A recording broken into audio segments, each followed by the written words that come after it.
Mike's out over here. Same over here. Hello, everybody. How is everybody doing? I am in the wrong part for my capture. Hide, Yeah, it had to happen to somebody. hide that, unhide that. Hey, look, it worked. And then make it big. Yes, welcome back to episode 20, session 20 of Tomb of Annihilation, where the group, after 19 sessions, so much time, finally made it to Omu. Remembering that when we streamed Curse of Strahd, the last game, by session 20, we were about done. Yeah, but that was also other things happened for that. Also true. Yeah, I will say smaller area that you're exploring where you can move like 8 close to 20 hexes or so over the course of a day. Whereas, especially considering when they stole the horse and carriage. Yeah. And whereas this, it's because you're on a full freaking peninsula, part of a continent, it was 1 hex a day. So yeah, and then getting lost and everything like that. But yeah, welcome to the official halfway part of this whole adventure. Woo! Halfway. Halfway there. Halfway there. Yes. Halfway there. Omu is We're almost there. We're almost there. Omu is Not officially sure of the rest of the song, but we're almost there. Omu is officially the halfway part of the adventure and the second shortest chapter in the campaign book. Wonder Yeah. what the shortest chapter is. The next Or part of this Ianzaro. adventure.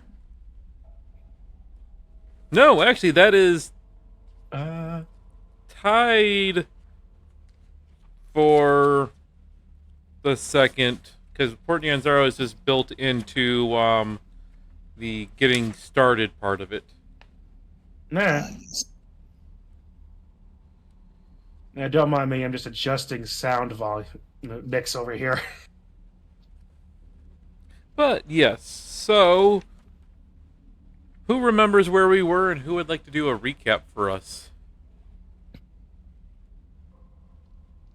Well, let's see.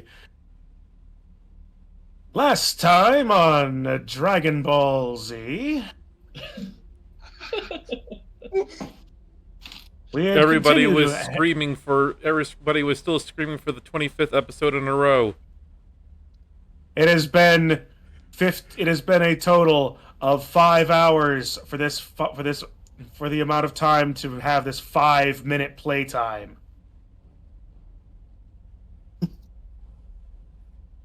Yes, I'm referencing Frieza. I don't give it. Or even better, this fight will last for 30 minutes. And it will be this entire arc. Do you have watch on you? That's the Tournament of Power. The final for Dragon Ball Super. I think the entire thing of that entire fight with the Jiren guy and such, from the time it starts to when they actually beat Jiren is supposed to be potentially 30 minutes. I think it was up to 52 minutes if I remember correctly. To which I see you and raise you the Cell Games? How long was that supposed to technically last? The Cell Game, the fight itself for the Cell Games is supposed to be just during the day. It's the entire day. The lead up was a week, but yeah, how long was that actual fight? They never. I don't think they actually say a time during the Cell Games. Oh, we're off topic again. Yeah. Yes, so what else is new? I start with a framing device and we go on a completely different tangent. Anyway, the last time on D&D Z. Last time on D&D Z, the Z Warriors, the Z Party members, found their way to Omu after after running into another significantly more lost party who gifted them a portable hole so that Diggory could stop bitching about carrying a boat.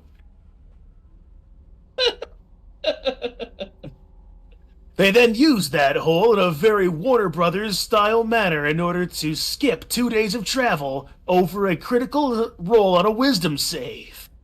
After which they discovered a big hole in the ground with a bunch of broken buildings in it. Walking around said hole and going down a stairway, the party eventually finds that some of their items they have been holding for this entire time that have barely been acknowledged for the whole run of this show have suddenly unlocked new abilities and powers. We ignore those again and continue inside. Where now we return to our party standing over, if I remember correctly, a pile of burnt out corpses. Yes. Not the least of which, apparently, is the entire cast of characters, including the DM from that stupid voice. My work here is done. I leave dramatically like Tuxedo Mask. Oh my god. No, you don't leave dramatically like Tuxedo Mask. You leave No, like Gucci. Yeah, I try jumping out the window, catch my toe on the sill, and then just go ass over tea kettle down 3 flights of stairs. Ooh, No, that's not the way. It's the film just decides to go up and just I must go. My planet needs me. My planet needs me. So what you're saying is, that Chun will act like he's in Kung Fu and Kung Pao Enter the Fist. Either that or I'm TTS Caldor Drago. How did you know my well-kept secret? Have you made a visit in my ear? Have you? Tomb of Annihilation, everybody! Yes. Surfing Ninja, the 100 stair backwards fall down. Hey, Johnny, how about that one of you fall down the stairs? Sure thing, Bobby.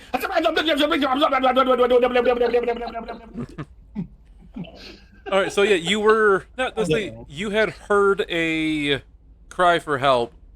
Help out a old man who was under some collapsed bits of wall, who introduced themselves to you as Orvex. And the last thing that they told you was that they were working with the Red Wizards of Thay before everything happened in the compound. And that's kind of where we left off. Mm-hmm.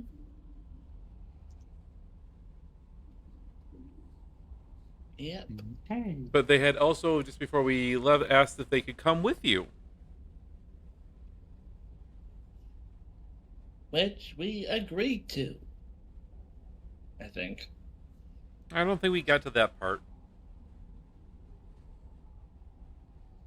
I think we got to them asking and then cliffhanger. Yeah, basically. And then, yeah. Yeah, We also had cliffhanger, a because bunch out of- of the corner of all of our ears, we heard. Yes. Well, that was because I had been up since like 1 in the morning. Again, it was not the problem.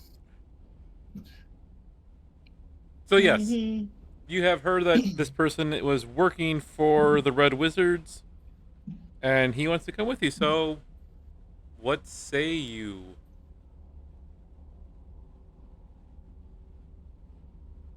Should we accept his offer?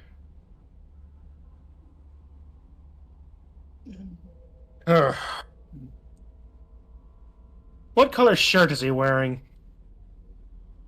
Oh no. No, okay. I make no promises about stopping the memeing, but yeah. That was his image. Okay, Brown. that's right. Brown shirt. It would have been funny if it was a red shirt. It would have been, but I'm not surprised. I'm gonna stop that reference there. All right. Oh, Don't worry, I could get you something red. Someday. at any rate, at least ways we haven't run afoul of the Red Wizards of yet.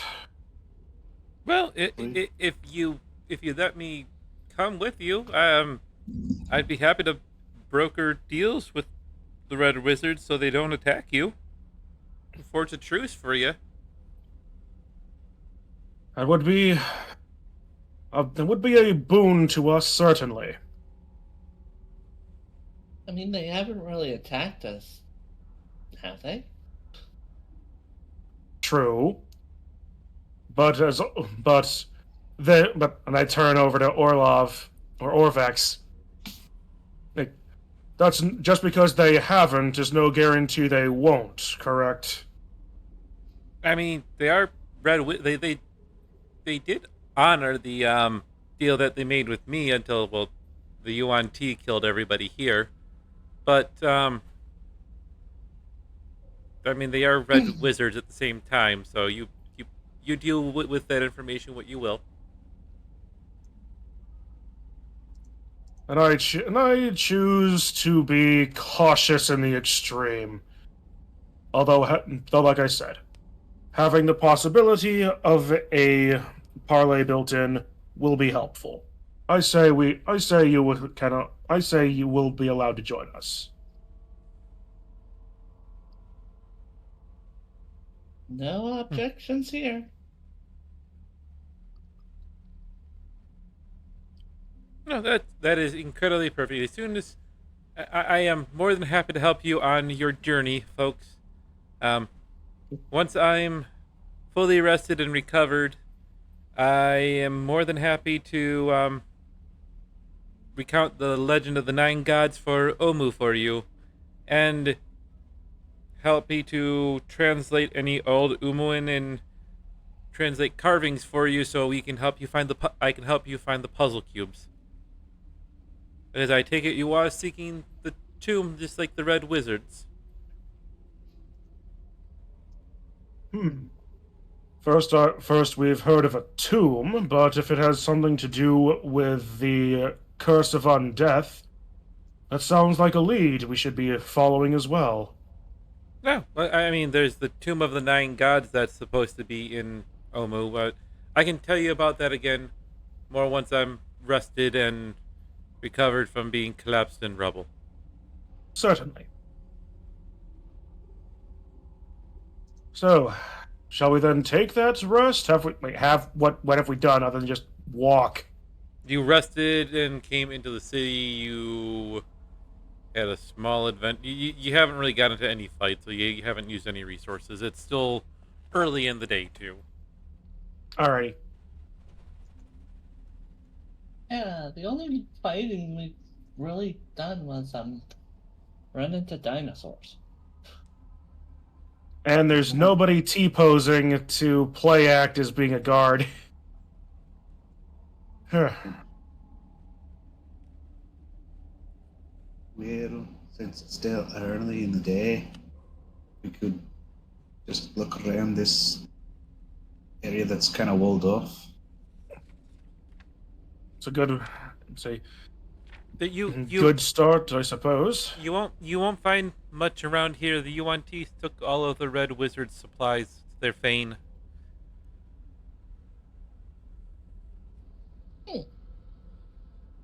What would they need with that? They still need to eat and stuff, and they still like treasure.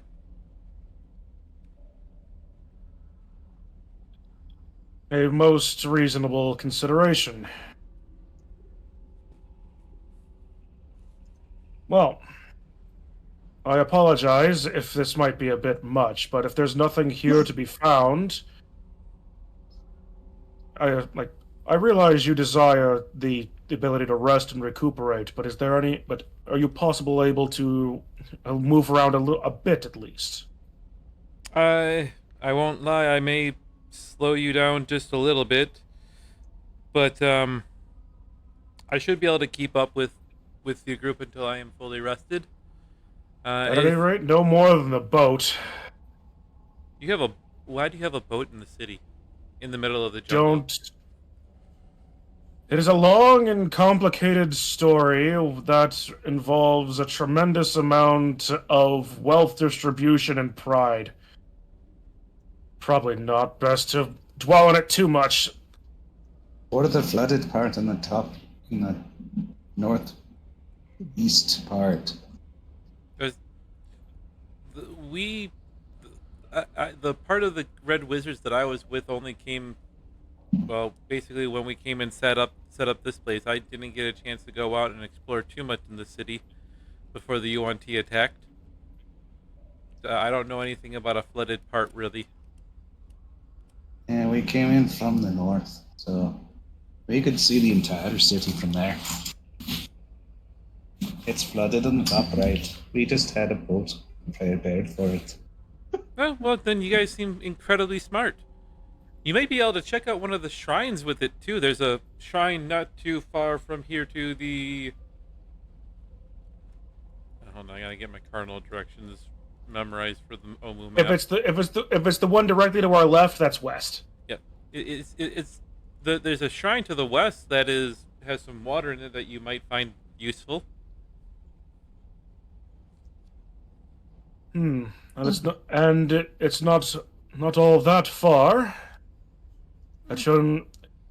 If you go through the hole in the wall here and trek through the vines, you probably 20 minutes, if that. I'd say, let's check out this shrine at least. If things go wrong, well, we can take our rest and allow our new acquaintance his opportunity to recover. Sounds good to me. No arguments here. You go the vine route, I'll go the wall route. Have fun.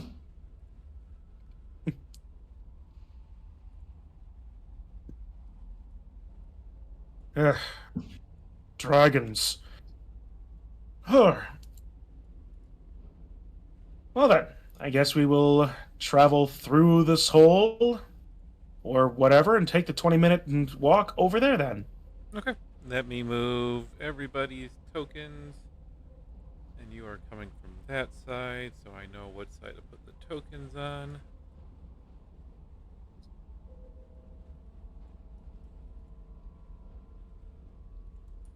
You guys go over the wall instead of going through the shrubs. But stays. I could try to use the portable hold trick again, but There is a She doesn't go way up. She just goes above it. well, there's a hole in the wall on that back side there that he pointed out to you so you can take, so everybody can just travel through there. She doesn't want to go that way. She just goes over the wall because she can't do it. No, I was just letting you know. Yeah, So. it's just I was explaining that she's just like, nah, I'm going to style on these people. Styling over, going over and just waiting on the other side because she can. Okay.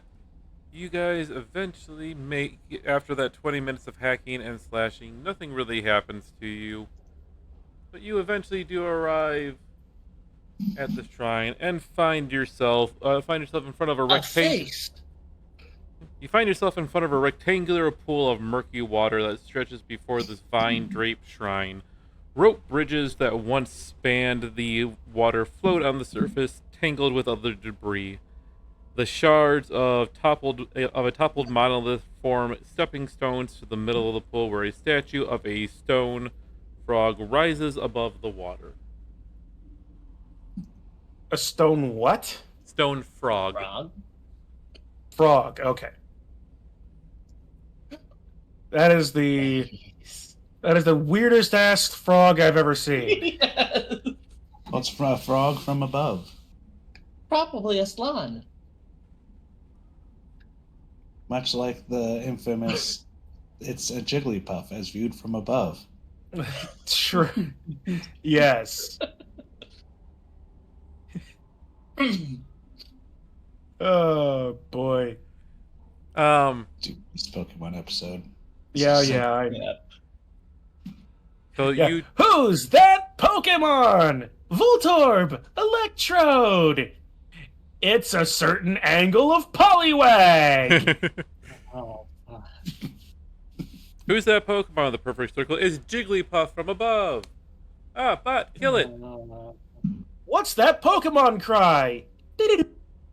Oh, that's Ditto! Nope, it's Poliwag again. Did you know that the cry for Poliwag and Ditto are functionally identical? Yes. Okay. Mhm. Any- like I said, I made no promises about more memes.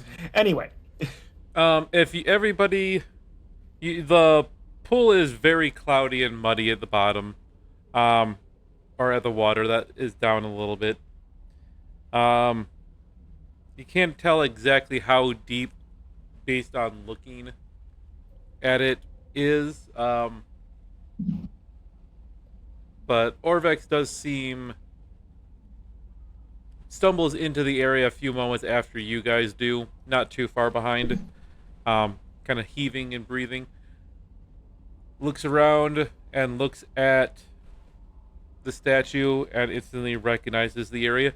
Oh, this must be Kubazan's shrine. Ubazan? Kubazan, yes. One of the 9 gods.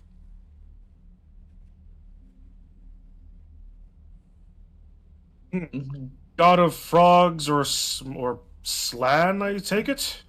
Well, I mean, he's normally depicted as a froghemoth, but so frogs, he's well, not exactly. I'll go into more about the guys when I'm a little bit more rested, okay? But just know that he's not bad. He is a trickster god. Well, Well, I suppose all of them are trickster gods, but let's see how much they like my trick. In for a copper, in for a gold, I suppose. And I summon Shadow directly over the pond, and he's just going to fall right in to find how deep it is.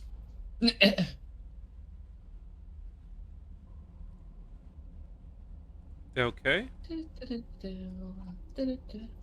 As long as the hole is less than 30 feet deep, he will stick around, and we will know.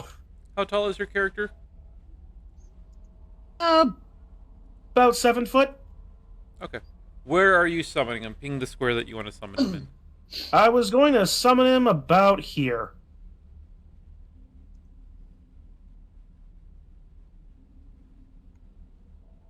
Okay.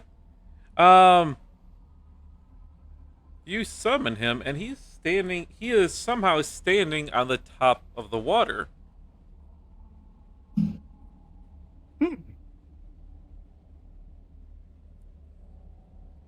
You didn't say Nice one. your shadow was Shadow Jesus. And then very quickly after, a giant mouth erupts from the pond, consuming your shadow. As We don't want to use the boat. Yes, probably not. Oh, look, a froghemoth. a froghemoth rises out of the pool and begins to attack you. Welcome to initiative. Well then, like I said, in for a copper, in for a gold. Hello there, Brunyer. How you doing? Welcome to the game. Initiative roll. Ah, for fuck's sakes. Cool.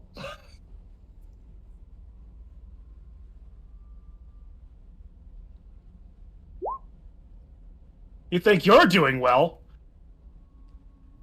Oh, dear goddess. Les, save me! No, poor digger. Dirty 20! All right. Let's change this over to combat music. Stop the rise of the agents and go to this one.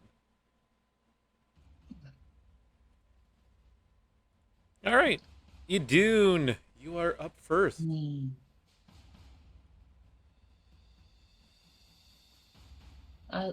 My scythe takes another. Your body's much more muscly than it looks. I really love how this setup is like just out of like necessity, the most Final Fantasy ass shit we've done so far. All right, we're doing this. I have custom ATB sliders over here. You guys have all been affected by slow, so I have to move it really quick. And the Frog Hemoth has haste, so it gets 3 turns for your 1. How would Hey, I Nora get, Hogan, welcome to the chat. why would we be flexible to slow? Because this is a semi-boss battle, so there's gonna be some kind of gimmick to it.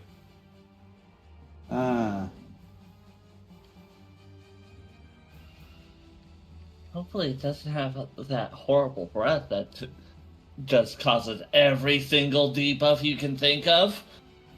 It does look like a Marlboro, so yes, now it does have bad breath. Thank you, Kitsu. Idun, you are up. What are you doing?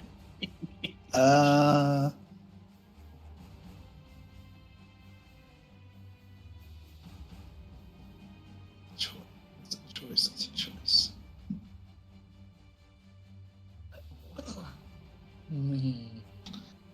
Ooh, boy. Chaos. I keep forgetting that roll 20 lets you pop out character sheets, so I don't have to keep dropping him, and I can see things that I can do with it. Doing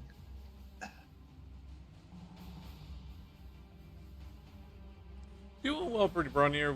I'm okay. Enjoying some D&D, and already within like 30 minutes of starting the session, we get some fun combat. We get chaos. Incarnate. I mean, I'm here already, so that kind of works in our favor, doesn't it?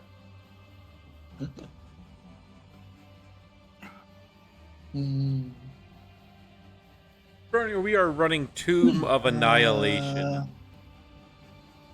Not going to spoil too much about that or say too much about it just for spoilers, but if you know anything about the Tomb of Annihilation, it is kind of a famous adventure. I'm gonna use breath weapon. Okay. Breath weapon.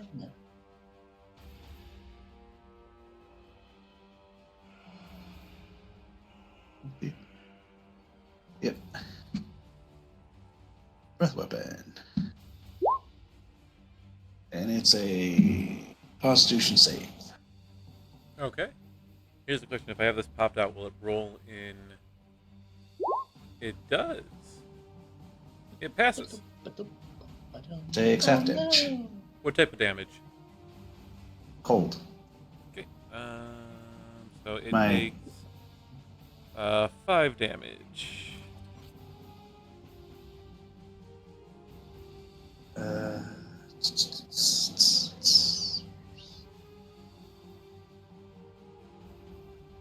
I feel that I am the only one currently able to get within the punchy range.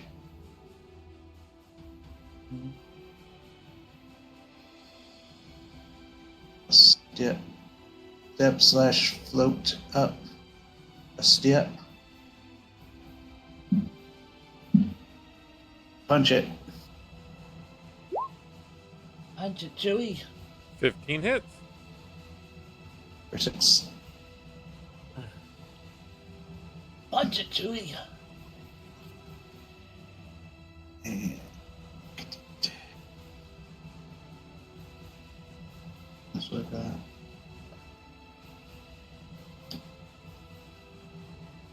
And for bonus action,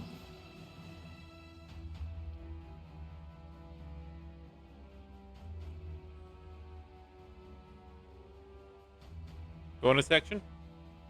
yeah.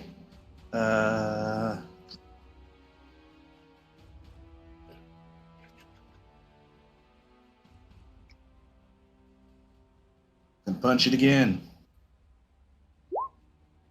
13 does not hit. Its AC is 14. Right in between. Nice. The scouting mission has done. All right. Now, don't screw me over, everyone else. Les, you're up. Oh, don't worry. You know, Everyone screws up. Les is more competent than Diggory is. She's at least ways faster. And as ranged attacks. Exactly. Everyone. So let's. Okay, so let's see. I just need a moment to reevaluate myself with what I've got. And actually, where there it is. Yeah, that's. It's a Final Fantasy battle where we only have a small setup of platforms and we have to dodge through these orange spots on the ground. Okay, so here's what. Okay, Les is going to use her bonus action and use Celestial Revelation to get wings. Yay! Wings! And D&D Beyond has decided to take a big old massive dump. Gotta love D&D Beyond. Oh, I do. no. Just so yeah. So Les now has a flying speed for a minute, and in doing so is going to move 5, 10, 15, 20, 25, 30 this direction in the air, and is then going to launch her 2 Eldritch Blasts against the Froghemoth. Okay. Yay! With an 18 to hit, and rolling the second one. Oh, please no. Please no. Oh! It is. Fucking hell! So Well, let me get this pulled up here. I need... Yeah, you get the crit fail, and I'll roll the damage on the first one. yeah, because one of them did hit. Yeah, you still hit with So it. 12. Yeah, so 12 points of force damage on the first one before the second one explodes in Les's face. Oh no, I need you to roll a D100. Well, that's also true. All right, Take the full U-turn. D100. Because don't forget, remember, with critical fails for that, it just automatically causes wild magic. Yep, 40. A 40. Oh, A that's not... beholder spawns right here. Nope, she can't. Les She... is petrified and falls into the water. And she's overground right now. Oh, this could be Oh, fun. I have to ask this: how high off the ground is Les?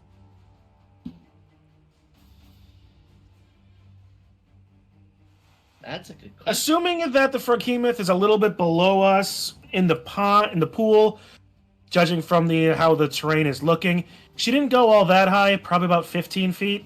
Okay, Les switches places with a creature of her choice within 60 feet.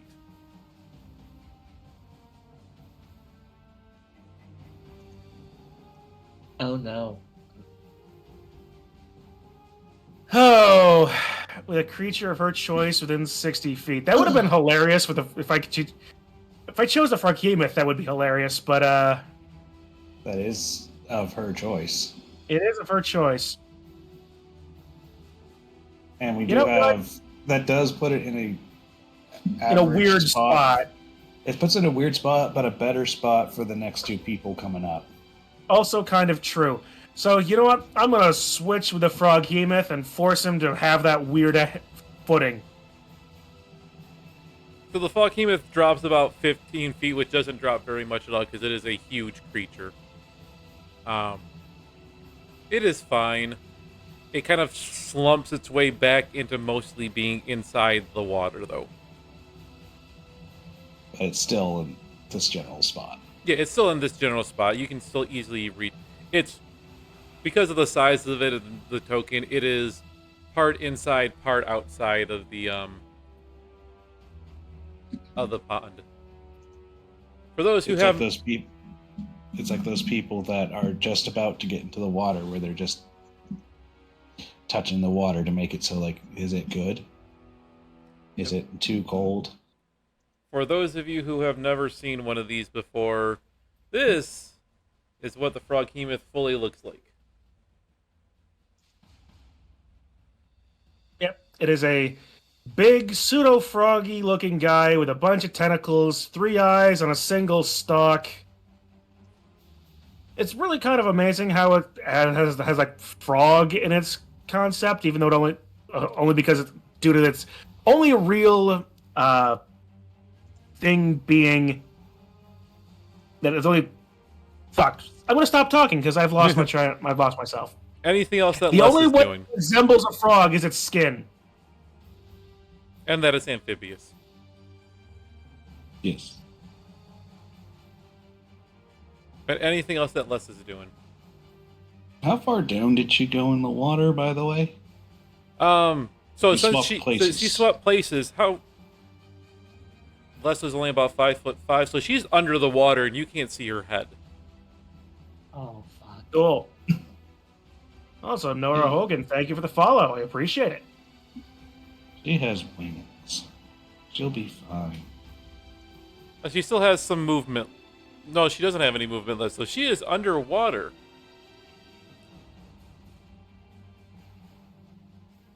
Uh-oh. Spaghettios. Luckily, it takes a lot longer than 6 seconds to potentially start drowning, but since she swapped places, have Les make a Constitution save for me. I have a feeling that that's a... Hang on, I'm suffering some technical difficulty here. Not technical difficulties. Con save? I Fail. have a feeling that that's There we go. Con more save. person. than- Oh, Oh. DJ! It was a 1. so since she was casting the spell, even though she is a mute, she has to mouth the words. When she got teleported in there, her mouth was completely open, and she has swallowed a bunch of water. Les is officially drowning right away. Good. John, I am in the mood of... I have my scythe ready. All right, that will be Les's turn. Oh. So was that? No, that was just a con save because she's in the water now. Yeah, Yeah. it was It a wasn't- con save. it based- wasn't- That is the end. That's the end of Okay. Les's turn. Okay, because she has advantage on con saves when you make to maintain concentration. No, it's just not a concentration thing. It's just because she teleported under the water to see if Because she was in the middle of doing something and just went right. Yeah. I'm not sure the Yeah. scythe is going to be necessary, Kitsu. I believe this is someone from the game shop. Okay. All right, I'm not sure what she's asking, so. Shauna, your turn. Murdered them anyway. Sent you a thingamabob, and it's just like I've had that situation before where they sent something and it's like, oh, here's my website. That Yep. deals Yeah, with stuff. let's not worry about that for the moment. Besides, it's your turn anyway. Yes, it is my turn.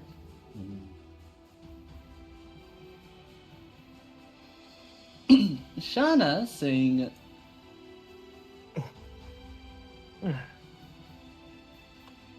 seeing its full thing, will bring out her paintbrush, but will Yeah. not get close by, and will draw a firebolt right in front of her. I forgot to roll Sending for it Orvex. right-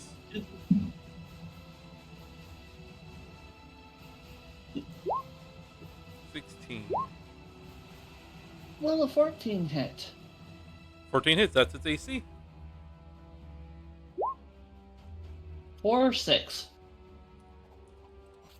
You notice that through the damp skin of the froghemoth, the firebolt doesn't seem to do as much damage.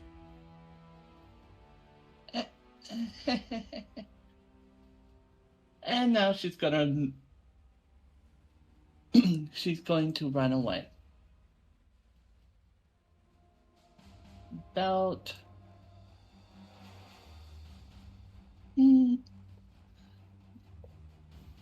25, hiding behind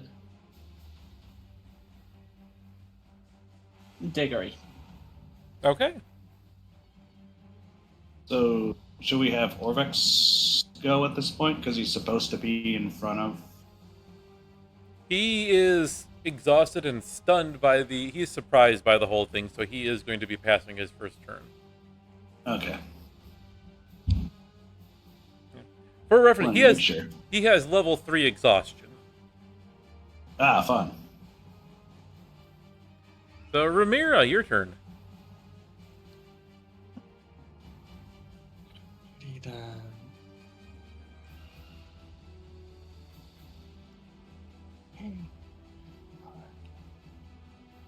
Partially on land. I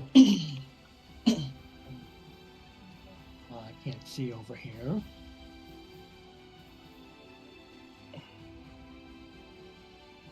You can't see? Yeah, literally, like there's this radius that's supposedly around Kitsu's character, but I literally can't see the boss or anything else that's beyond that for that matter. It's like the Hold on, vision. Okay, I see why. Boop, boop.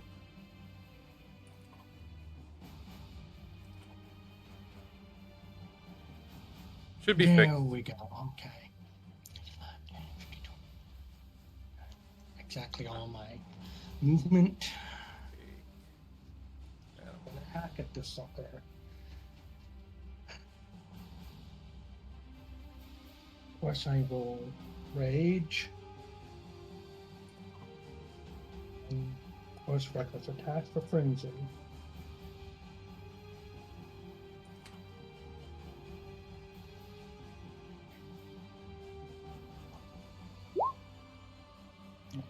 Oops, I forgot the 21 hits. hit.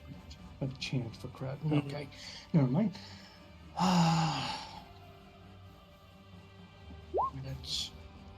That's all the rage damage, but then including and then for frenzy. Oh, for fuck's sakes! It's a grand total of 14 for the first attack. Okay. And normal attack after. Come on, damn you, where?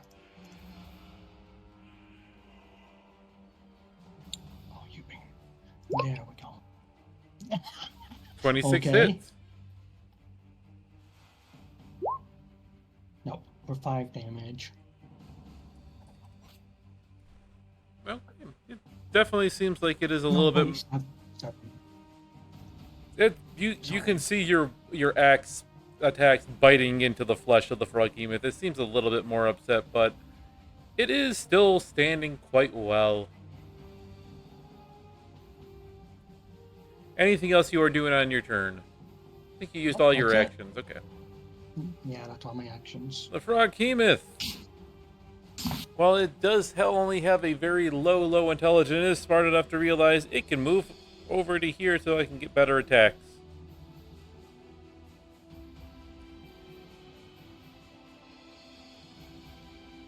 And it is going to make a total of 3 attacks.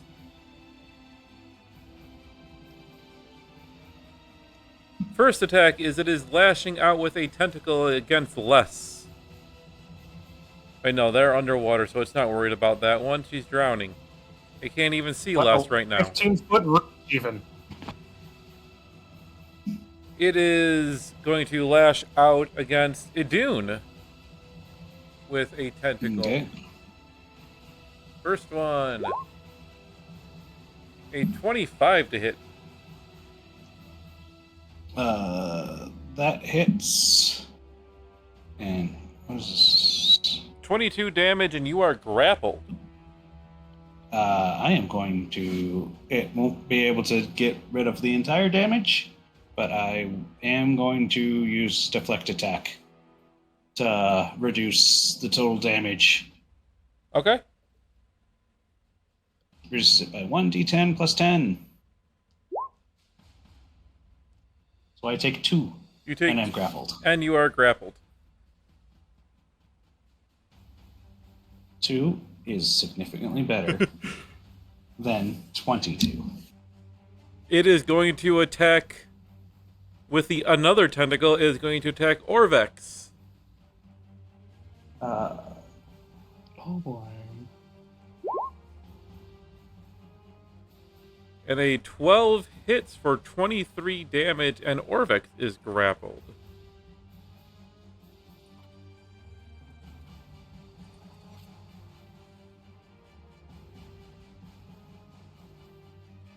And then it will bite at Ramira, who is right in front of it.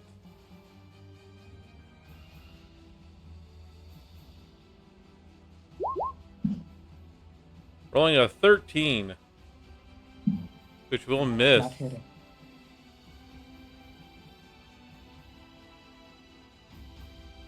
That is its turn. Diggory, your turn.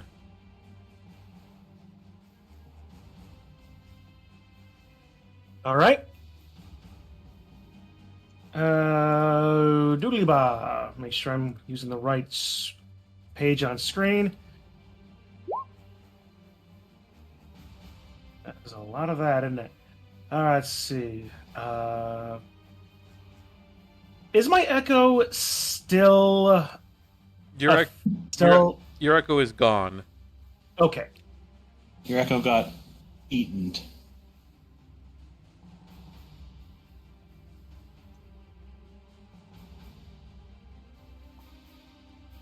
Okay. So, if I can be allowed to do this, I am going to manifest Echo next to the Froghemoth. Is it possible to put him on stable ground on this bit of wreckage right here? On the bridge? Yeah. You can put him there. Do I still have Okay. your no, I don't have your tokens. Yeah. Let's go get Shadow token.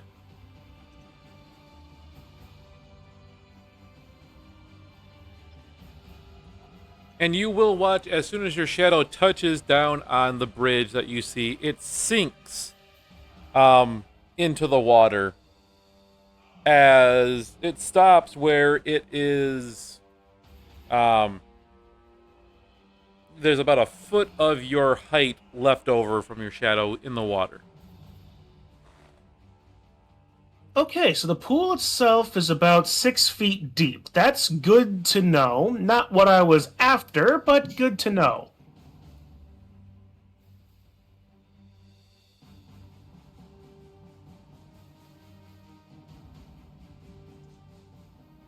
Unfortunately, I don't have anything all that great. Okay, so I'm going to change what I was going to do. Although, actually, well, no, wait, hang on. Unleash Incarnation is also...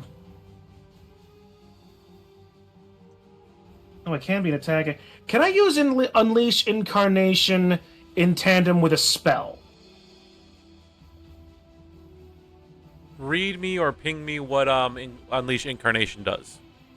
You can heighten your Echo's Fury. Whenever you take the attack action, you can make one additional melee attack from the Echo's position.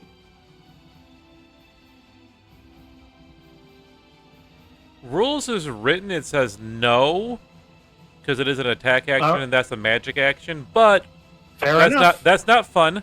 So yes, you can cast a spell from your shadow. I wasn't going to cast a spell from the shadow, but I was going to. But here's what I was thinking of doing, and rule as you will. I was going to cast Firebolt from my position, and then Unleash Incarnation to have Shadow take a punch. Yes, you can. I will let that. All right, so I will do that. Firebolt first. 15 to hit. 15 hits. All right, so that will be 2d10 fire damage for a total of 12. Plus 1 unarmed strike from Shadow. Please, please, please, please, please. 23, no crit. Damn it. No crit. I love how that you can hear my reaction before you see the numbers, because it just takes that long for it to realize, oh, I need to put colored number here. Anyway, damage. Alright, 14 bludgeoning damage on top of that, and since he's 2 sizes larger, my Crusher Feat doesn't proc. Alright. The Froghemoth seems quite upset, but is overall still looking relatively healthy. Imagine how funnier it would have been if my shadow had been a thing, and then I just swapped places with it, and then just done something really ridiculous inside of it. Like, say, oh wait, I don't have anything ridiculous. If I do, like, Thunder Wave inside of its stomach. But I don't have Thunder Wave prepared. Alright. We're gonna switch it over That's the end of my turn. We're gonna switch it over to Dune. I'm gonna run to use the restroom really quick, and then once I get back, we will continue on. Alrighty.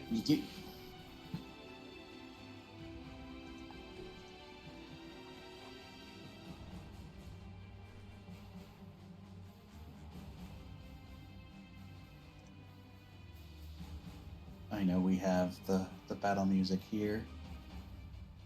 But I just like the interplanetary combat music from Star Fox Zero. It's the So boss you've got must be. You've got that going. You like that? On my side, I've actually got a track from FTL playing as well. And it actually kind of works well layered over it, but might be a little bit busy.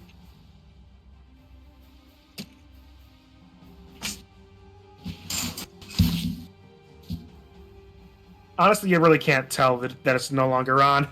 I'll just go with the stuff out of Roll20. Or actually, no. No, you couldn't actually. No. I'll keep it on. You can't actually hear the Roll20 stuff.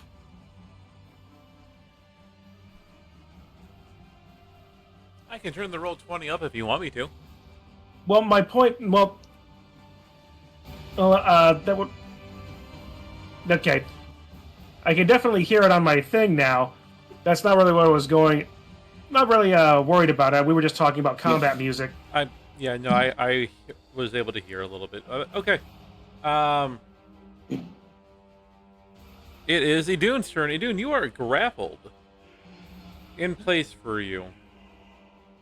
I rolled a nat 1 on the wheel of anime. So it technically isn't within striking distance of me because it's grappling me. Yes, you can technically hit the tentacle, yes.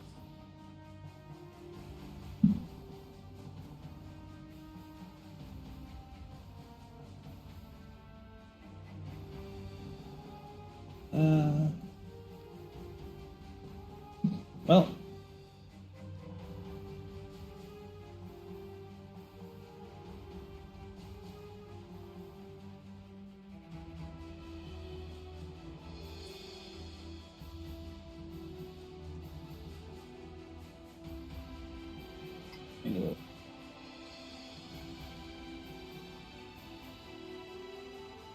okay, so I'm going to do Breath of the Dragon, which is the monk variant of Dragon Breath. I'm aiming it at the frog, but trying to not hit the shadow. That's what the angling I'm trying to do here, because it's a 30-foot line. So if I aim it like this, it does not hit the shadow. Yep. No, that. It doesn't hit the shadow. Okay. So I know if I angled it this way, It still wouldn't hit the that would shadow. totally. It wouldn't? Nope. Because you're. Huh. It's going from this square to this square right here. You could also use this effects tool that me and Dehedra were playing with and just do this. Bah!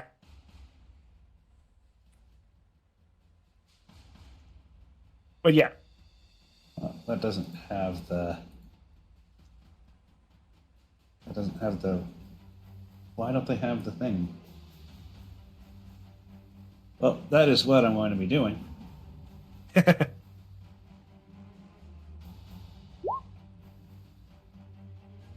For 10 lightning damage. It needs to make a dexterity save.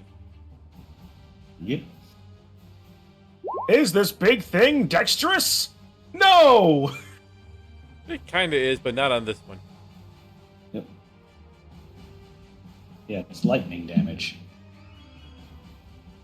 Okay. How much damage for 10 damage? Yep. So you watch as the lightning damage washes over the body of this behemoth.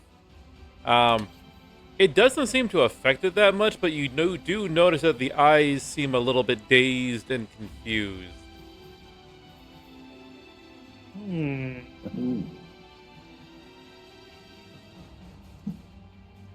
That wasn't enough to get.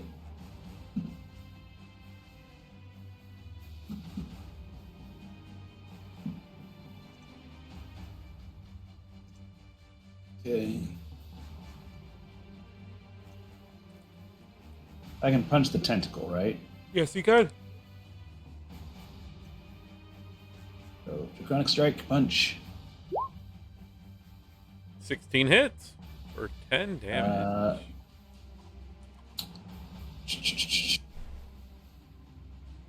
Let's do acid. It's Draconic Strike, so I can pick between acid, cold, fire, lightning, or poison. Okay. Let's do acid. You seem to have landed a very solid blow. The creature still seems a little bit stunned and is looking not weakened or bloodied. It still looks pretty healthy, but it does seem confused right now. Anything else you are doing?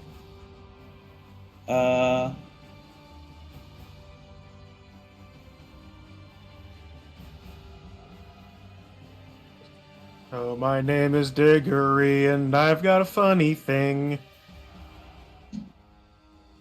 When don't you have something funny done? I mean, this is entirely true, but We'll do Flurry of Blows. So it's going to be 2 unarmed strikes. Okay. First one hits for 6. Second one hits also for 6. And that is it. Okay. Les finds herself under about a half a foot of water. Lungs filling with said murky and disgusting water. But it is her turn. all right. Do I have to roll anything? Right now, no. Okay, so Les is going to kick off the bottom of the pond and get a big old gasp of air. So she's no longer drowning, with luck. Nope, she is spitting out a bunch of water, though it is hard for her to cast spells. All right. Well, at the very least, I still have wings. her wings, so she is going to pretty. She's pretty much going to go 30 feet straight up. Is there like a good way of? There we go. Height. Yeah, there. I got wing. I wish there was a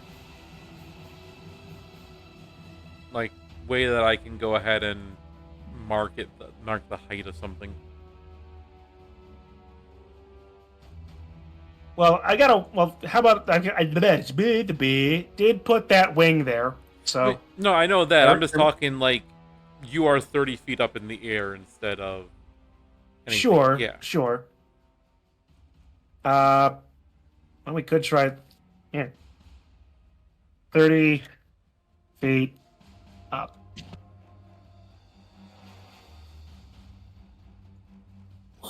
Yeah, that works. It's stupid, but it works. Yeah, it's breath. Okay. What else is she doing? Well, if I can't cast spells, No, she can cast. She's just every Oh, spell this that is she hard. rolls.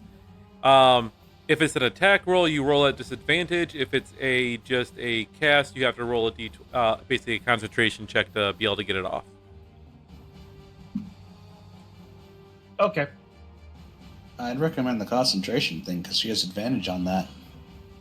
You know what? That's fair. All right. To which case, then I am going to have her cast. Oh, that'd be funny, actually. Do I be funny, or rational? Yes. Well, I can only cast one spell. Finally rational or rationally funny. Oh, all right, fine. I'll be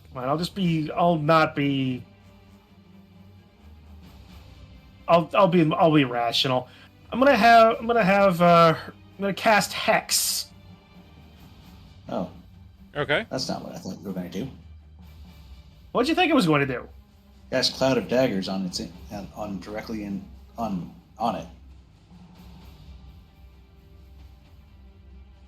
Class, That yeah. actually- Big enough. Honestly, Class Cloud of Daggers right in its belly. honestly, well, like a place within. Is it under a point within range? It doesn't say anything about a place I can see. So actually, yeah. On that regard, let's just actually retcon it. We'll cast Cloud of Daggers on its eye stalks at the very least. Okay, you cast Cloud of Daggers, which is how big of a circle? 5-foot cube centered on a point within range. 5-foot cube. So basically right at the middle.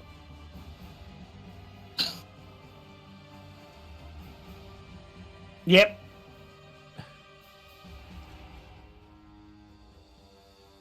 Cast the spell. And you need to roll Constitution. That I will. And it's a check or a save. I mean, not that it's going to matter much.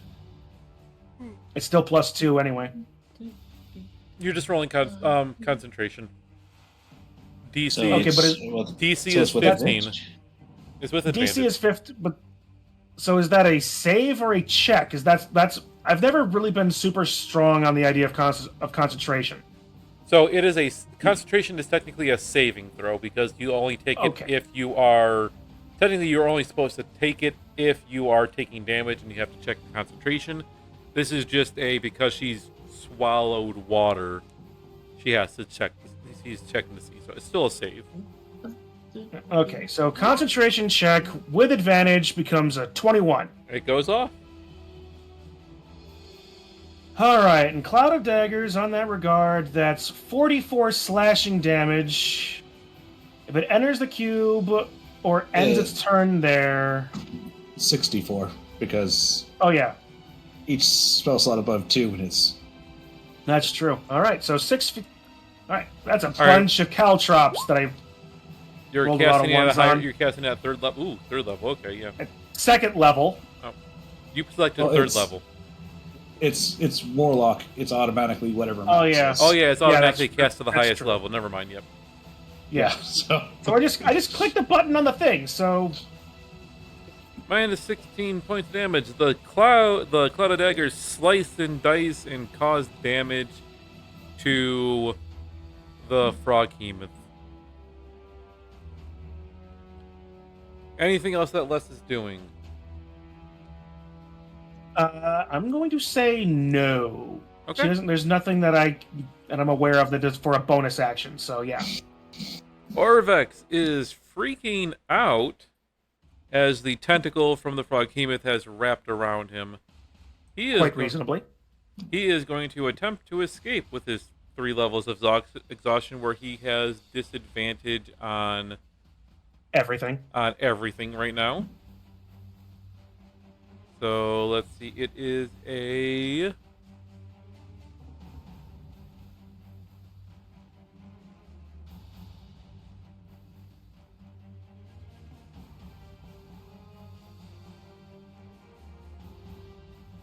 He is better with dexterity, so he's going to try and escape using that. So I can't easily set him to roll with disadvantage in.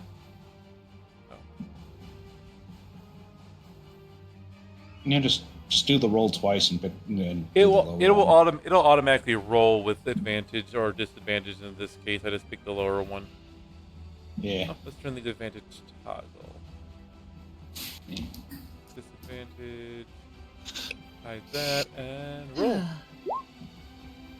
An 11, which does not escape.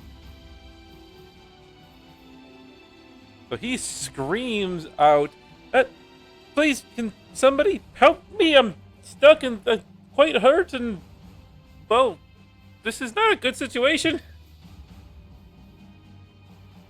We're working on it. Shauna, your turn. Okay. It's preoccupied at the moment. I did say that Peachukun's gonna take over for Shauna, but I have an idea that Shauna just realized after peeking around Diggory. She's gonna run up and gonna slice at the tentacle because she's You like get it? the only one that's not occupied. You gonna use one of your fancy swords? Have you given her the fancy sword yet? So I've told her I haven't made it in there, but I told her that it is a base for a long sword with. Hold on, let me pull it back up here. Yep, it's a long sword. One or two-handed, with either a D8 or D10 damage based. It is. Where are my items?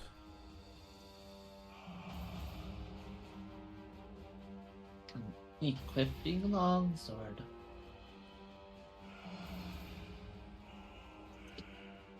There it is.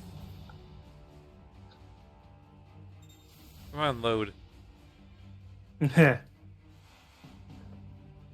Certainly, it is You have your home. It is a +1 sword that is all that is able to be told about it right now.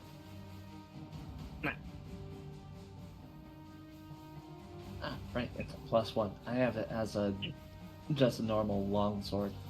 Whoops. Do you have homebrew set to share with us? I know you said you haven't built it, but I do have homebrew. I'm just having a hard time making this item in Roll20 because I'm using some not official or in D&D Beyond for it to be used. sure. All right. It's a longsword. +1. And I have it as just a normal longsword. To then just add 1 to the attack and damage rolls. That's it. Mm-hmm. So, if you're going to use that, then just add 1 to it. Yep. Going to attack the tentacle to free the guy.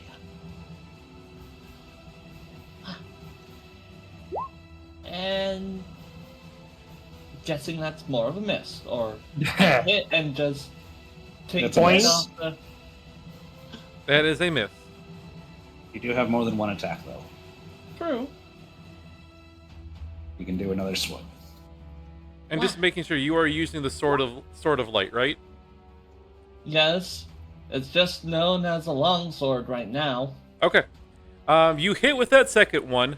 You That's feel 30-20. as you hit before you roll damage.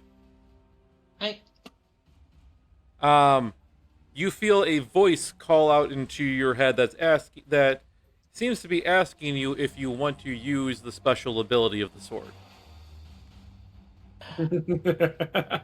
Why am I getting Sparkle Tink vibes off of this thing now?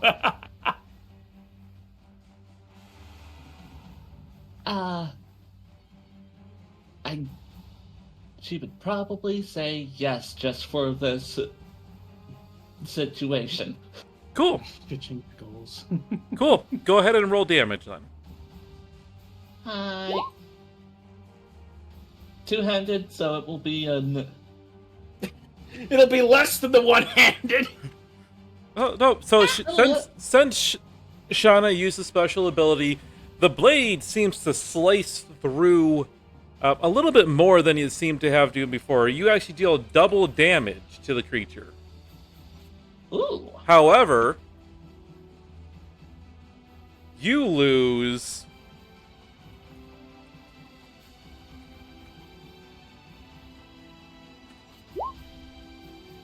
3 points of health, and everybody else in the party heals for 3 points. Huzzah. Wow. Okay. It's almost. How much? Wait, did Les take any damage from drowning, or was she just starting to drown? She was just So it's starting just to starting drown. to. The only Okay. person that's really taking damage was me and All right. the other guy. So Shauna Perfect. Shauna has taken 3 damage that you cannot reduce in any way, and everybody else in your party heals for 3 damage. Wow. Well, And- that helps our friend here. And since you have figured used the special ability, I will give you the full thing of the sword. I will post this in just general chat for this so everybody can see what the sword of light actually does. Yay.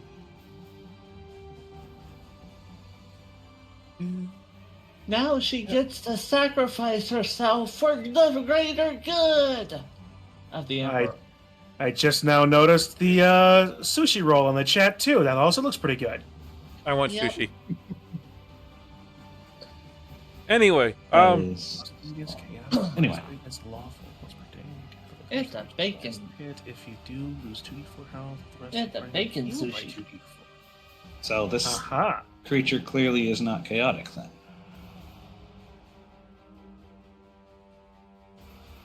that is correct. It is not chaotic.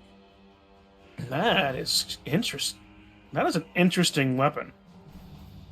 All right. At the end of this campaign, at the end of this campaign, Chun, I will share with you the document for all of the special items that I have made, because there's a lot of stuff in there, but they are in this campaign, so I'm not going to share with it right away. Fair enough. Anyway, Shauna, anything else that you are doing? Nope, because she's feeling the drainage. Okay. Alright. Ramira, your turn. But all I can do, I'm gonna keep on hacking at it. Okay. Hack the planet-sized frog. I'll see myself out. Just imagine those frog legs, though. Okay, honey. it's Would been years the since I had tentacles some. make chicken flavored calamari? Oh, for fuck's sake. Of course Hey, that's you're not- talking to a food person, so All right, Ramiri, go ahead. A 24 hits.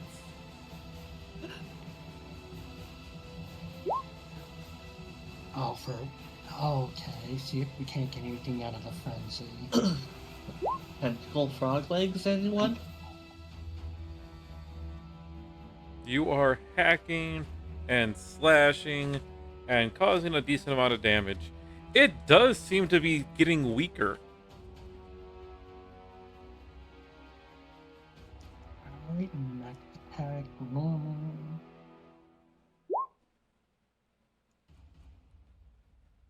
21 to hit. 21 hits.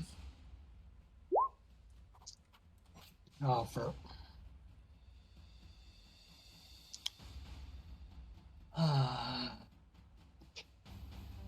All right. Not dealing the damage like I was back in Curse of Strahd. Turns her head to look over her shoulder. Dickory? I don't know what happened, but I feel a little drained. That's it of my turn. All right. The Froghemoth is going to take one action this turn, and it is going to attempt to bite Ramira, because it is right in front of it.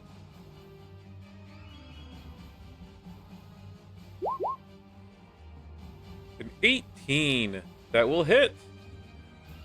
You will take 27 piercing and 11 acid damage. And you are swallowed, blinded, and restrained in the gullet of the Froghemoth. The rest of the party, at least from Shauna and Idun, and less since she's flying, can see this. Diggory, you're having a hard time necessarily seeing it. Watch as Ramira gets gobbled up into the maw of the Froghemoth. Swallowed by a frog. it's not easy being green. And at the end of its turn, does it just take the 16 damage again from the slashing, or do you have to roll that damage again? If it ends its turn in the area, I believe so. Yes. Each creature in the area, a creature also takes its damage if it enters the cube or ends its turn there, So minus 6, or if the cube moves into its space. so minus 16 damage.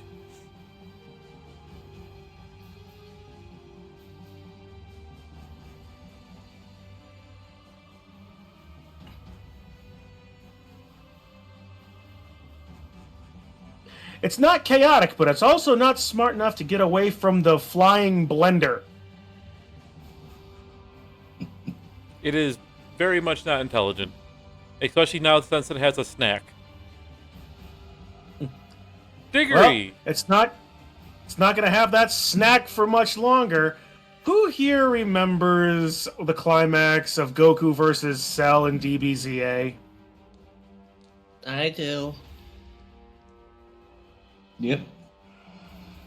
Shauna, as you turn around, you glance back, you see Diggory taking an odd pose, focusing an energy in his hand. And all of a sudden, you just hear a pop. As Diggory and his shadow switch places, And you find yourself submerged up to about your neck in water. fine with me, as I cast Chromatic Orb at melee, like as close as possible. So yes, I realize what I'm kind of doing here. Yep, you have to roll For disadvantage. thunder damage.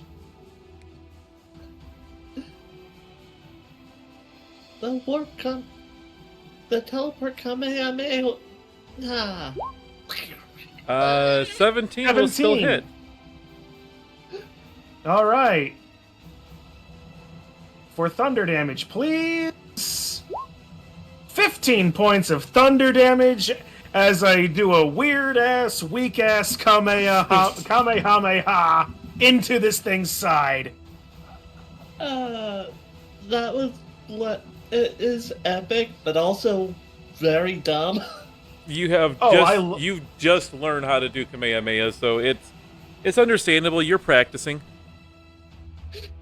Master Roshi is over in the corner being like, back in my day, I would have done much. We would have done a different thing.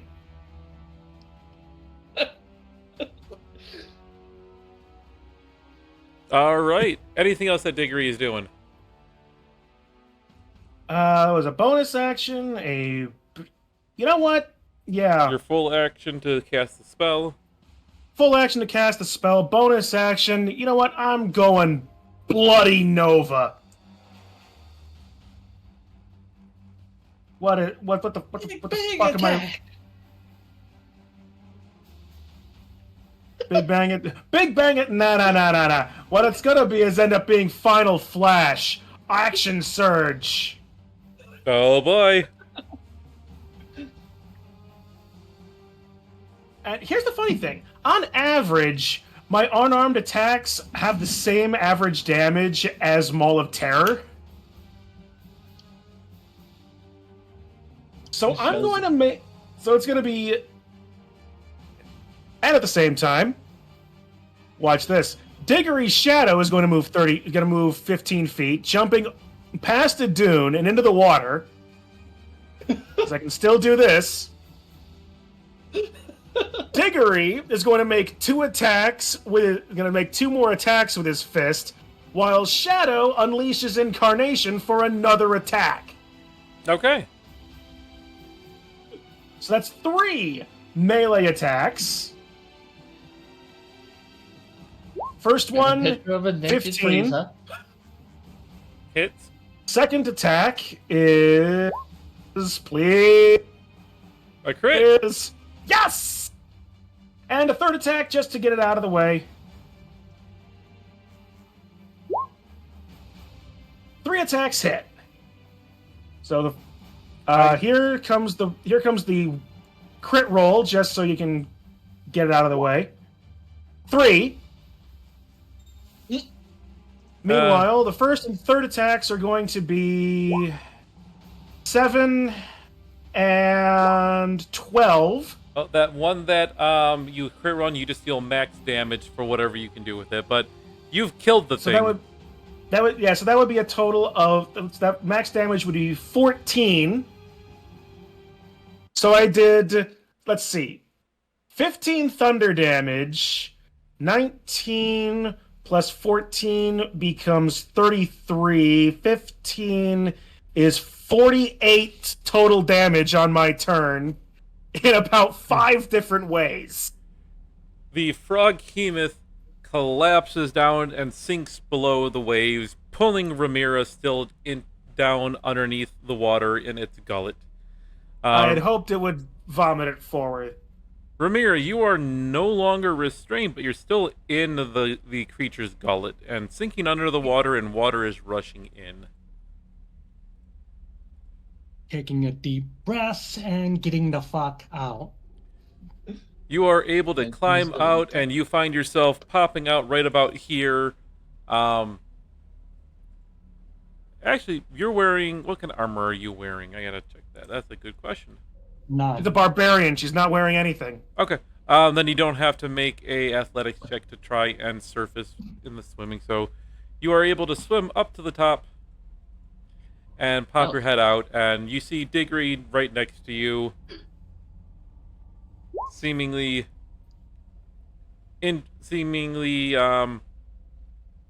very excited about the fight that has just happened.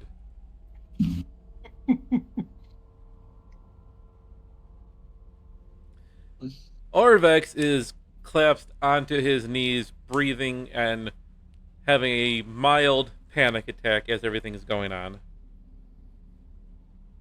Shauna's sitting on the ground, looking at the sword.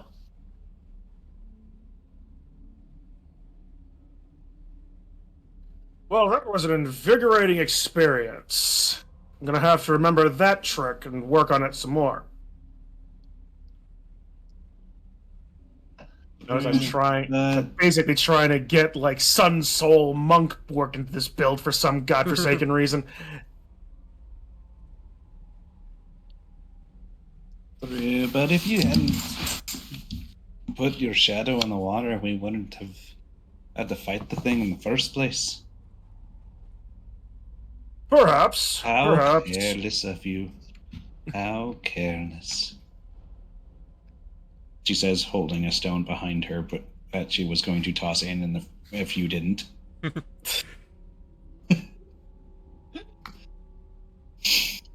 Well, at least ways we know a few things. One, the pool is about 6 foot deep, he says, standing, pontificating as his head is just above water.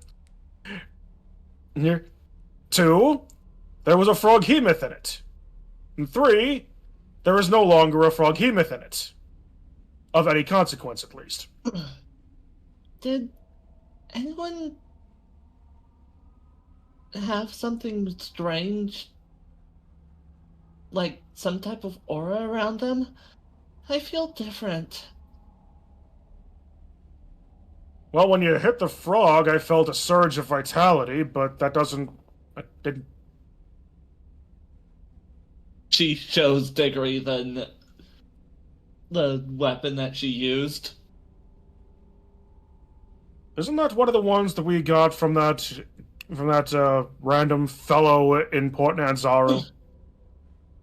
Oh yeah, the sword that you got, that you totally let get stolen.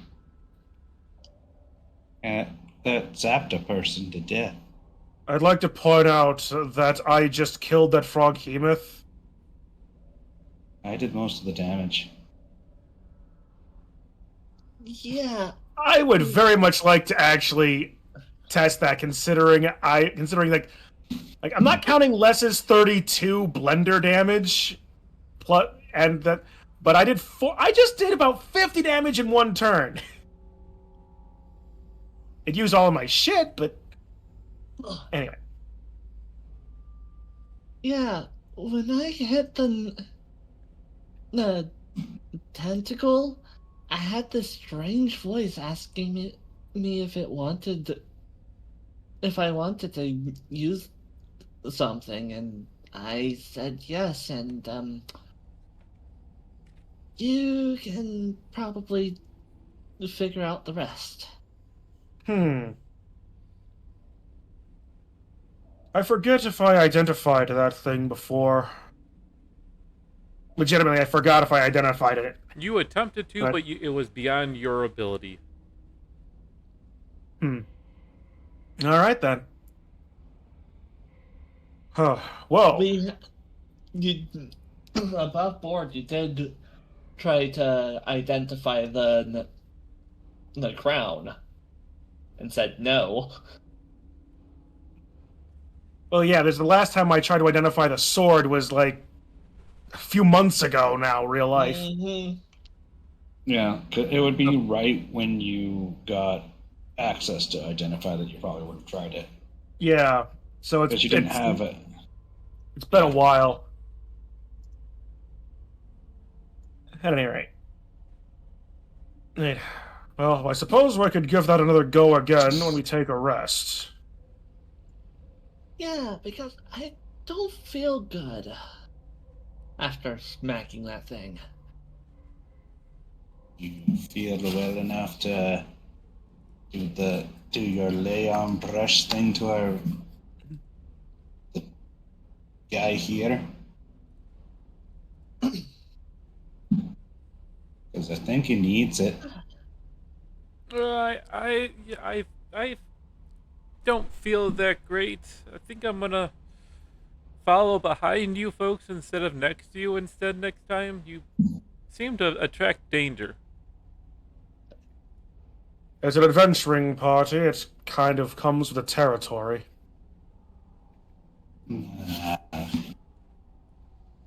Giant minotaur, a half dragon, a dwarf, and a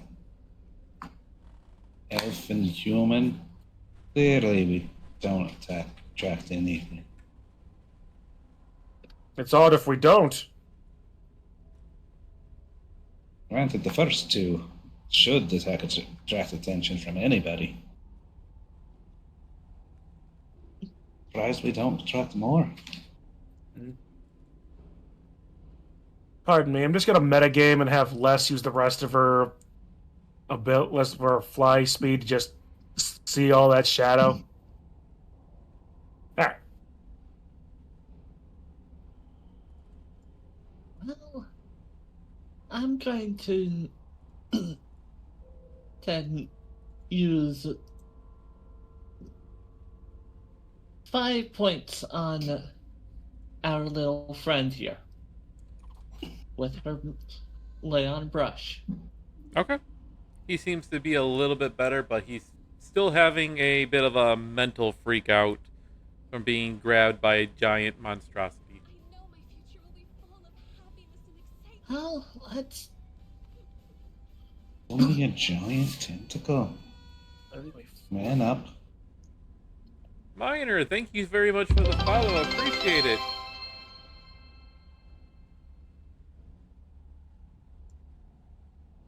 Well, let's look into pro- probably see what this temple is here, and then look into setting up camp for a little while. Les did do a quick fly around of the exterior of the shrine before her minute of flight ran out. It seems to be a simple square building covered in vines.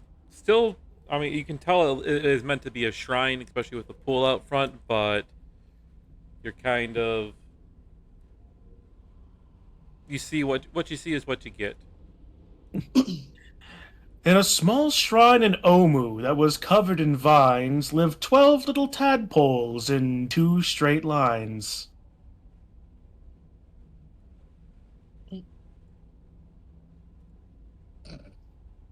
Now they're all dead.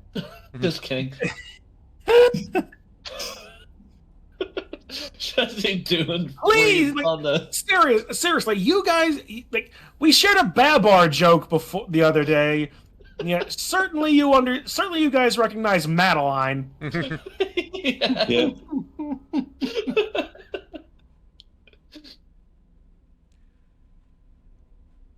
Idun and Les can see right here. This is a gate. That is shut and kept. Oh, Raid from D&D, Guild D&D Club. Thank you. Welcome, guys. Welcome to some Tomb of Annihilation. Thank you guys so much for the raid. And You guys, follows. for all a gatekeeper. If it was on my side. But hey, welcome, guys. We are having and/or gals, guys and gals and or both.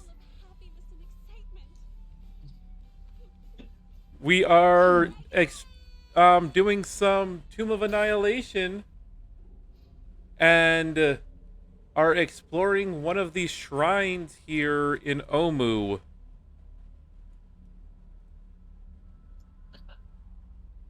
You know what we forgot to do? What's that? We could have made a Mines of Moria joke. How so? this little line we got here. No, we shall not pass. No, the little octopus creature that was outside of Moria. The Watcher in the water? Yeah. Dear goddess. It could have worked. Point. It could have worked for the Froggy myth, yes. Could have used the Mines of Moria intro. That But was- you do see a gate right here. Instead, we did the DBZA thing. You see a Yep. gate shut at the beginning, and there are some words that are scrawled above the gate in a language Speak, friend, and enter. in a language that Orvex, who peeks around the corner, points out is Old Omuin, and it says, "Kubazan urges us to tread without fear, and to give back as much as we take." Oh boy, free shit. Well, we certainly gave as better than we got, if the Froghemoth is any indication. I don't think the thing was actually bad. I feel bad now. Under normal circumstances, Froghemoths are just your average piece of overgrown wildlife. But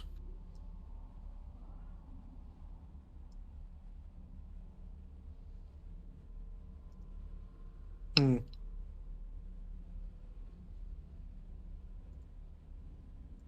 Give as much as we take. Am I expected to do like 50 points of damage to myself? I just look over at my shadow.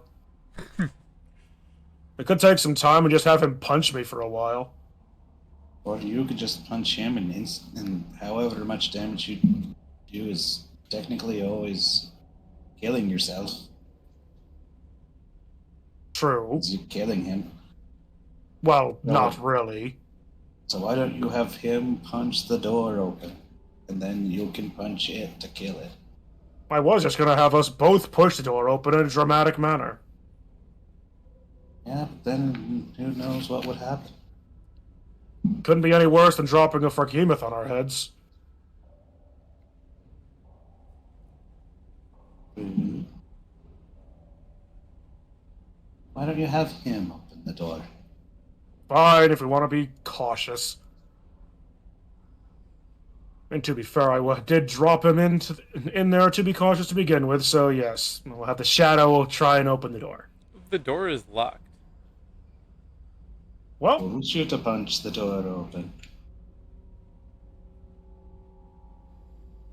I'm not going to use my last Unleash Incarnation for that.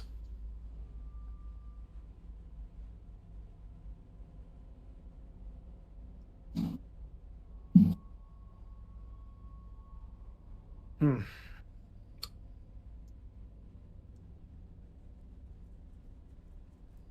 It was like the inscription said, "Give as good as you take." So that Um, means we should grab the shadow and have him and make him as a makeshift battering ram. Orvex reads it again. It says, Kubazan urges us to tread without fear and give back as much as we take." Got it. Use shadow as battering ram. Shadow does not fear you being used as battering ram. Oh, We that's give one way. shadow. You know what? Well, I am fond of using my head. But you Not don't even want your I head. don't. But I don't believe ramming headlong into the door is going to do us any good here. True, but it is your shadow who doesn't take any damage whatsoever, so what do we have to lose? But just have you and Ramira grab the shadow and ram him into the door. Head first. And when the shadow dissipates and we still have the momentum, what then? Well, then it's you and Ramira slamming into the door. It should open at that point. So why don't we just cut to the chase and just ram into the door with all three of us? Because it's more fun with the ram.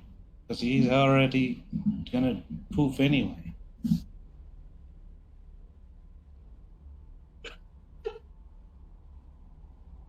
Bell. Isn't it Melon? Yes, it is. Probably. How long has it been since I've seen or read Lord of the Rings? So is that what Probably are you guys going to either human battering ram this or use the shadow as a battering ram? No one else is using giving any ideas. I'm fine with either. Fine, let's try and... Fine. Like you said, Shadow can just come back. I'm half worried that this is going to end up coming as... Is going to bite me in the ass later and come back as a great eldritch being that I've just been abusing this entire time. Alright, the Shadow just planks. We pick him up. Alright, Ramiro, I'm free. Ready. Are you getting a running start, or are you just battering ramming it, like actually using it as a ram? We've only got about 15 feet of run up, so we may as well use it. Yep. I will give you, since there are two of you, both of your strengths are pretty high combined, I will give you an advantage on this roll. Oh, this will be great. I need it'll be, one of you can roll a strength check with advantage. I think Ramira is. I've got we both Yeah. if we both have 20 strength, it's gonna be the same either way. You have Ramira has 19. You have 20. All right, so I guess I will do it with the higher thing.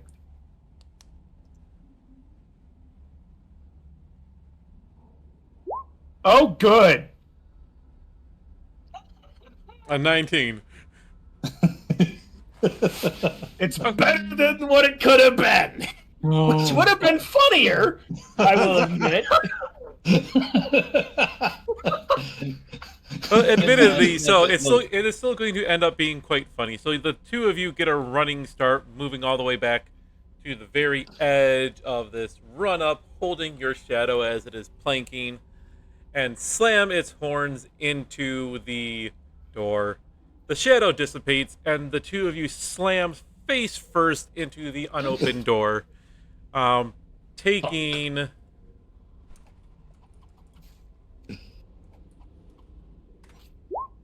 Ooh, 8 points of damage from running face first into a solid, thick stone gate door.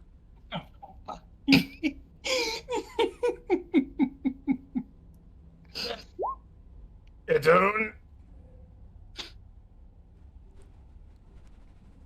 Without anyone even noticing. The next time where I'm going to make a Lord of the Rings reference, it's going to be you.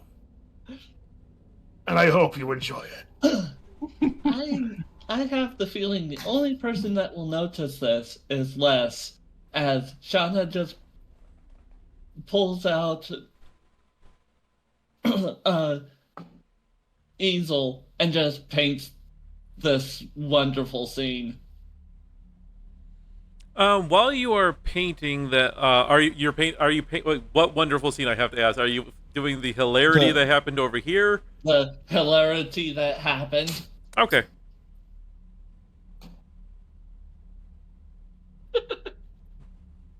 The hilarity of the two just face planting into the door.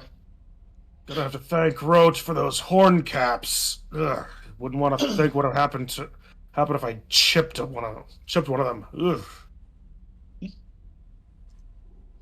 Oh, done. Puts her diesel away before anyone even notices. Orvex will look at the door for a quick second. Does anybody have a key or lock picks? Sadly, Not- no. My usual lockpicking method involves hitting things, unfortunately. I'm a researcher, not a rogue. Well, I have some thieves' tools. I can try to pick the lock, but maybe search the grounds for something that contains a key while I'm trying. Use my head in a Yeah. proper manner for once today, I suppose. Well, let's see. What's possibly here? Let's see. Door of a frog, trickster god. Up again. Jump in. Splash. So he Yes. has thieves' tools, right? Yes. Hand me the thieves' tools. I'll do it. I actually know how to pick locks. He hands you the thieves' tools. I don't think I'd be very good at it anyway with how exhausted I am. Yeah, leave it to the expert. While that's happening, Diggory is going to investigate something around, see if he can find anything around the base of the statue in the middle. Yes, I do have proficiency in thieves' tools and +7 sleight of hand for this. Shana's just sitting on the edge of the Um, on the edge, just looking at the water. Diggory, go ahead and roll me investigation. Idun, go ahead and roll me sleight of hand.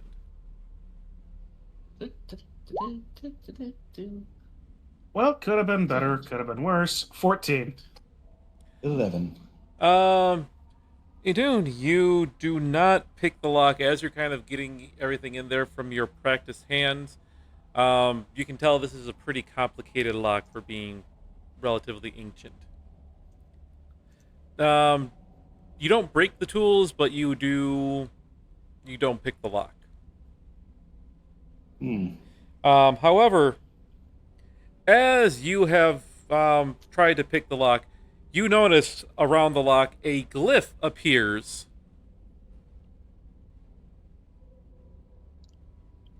And a spell is cast at you from a glyph of warding. It is the fear spell. Well, all five of you are gonna end up afraid. Diggory's over here soaking himself near a thing. Yep. Each creature in a 30-foot cone has to make a 20, 25. I'm just on the outside of that. Yep. Nope. So, Do No, you I am not. have to?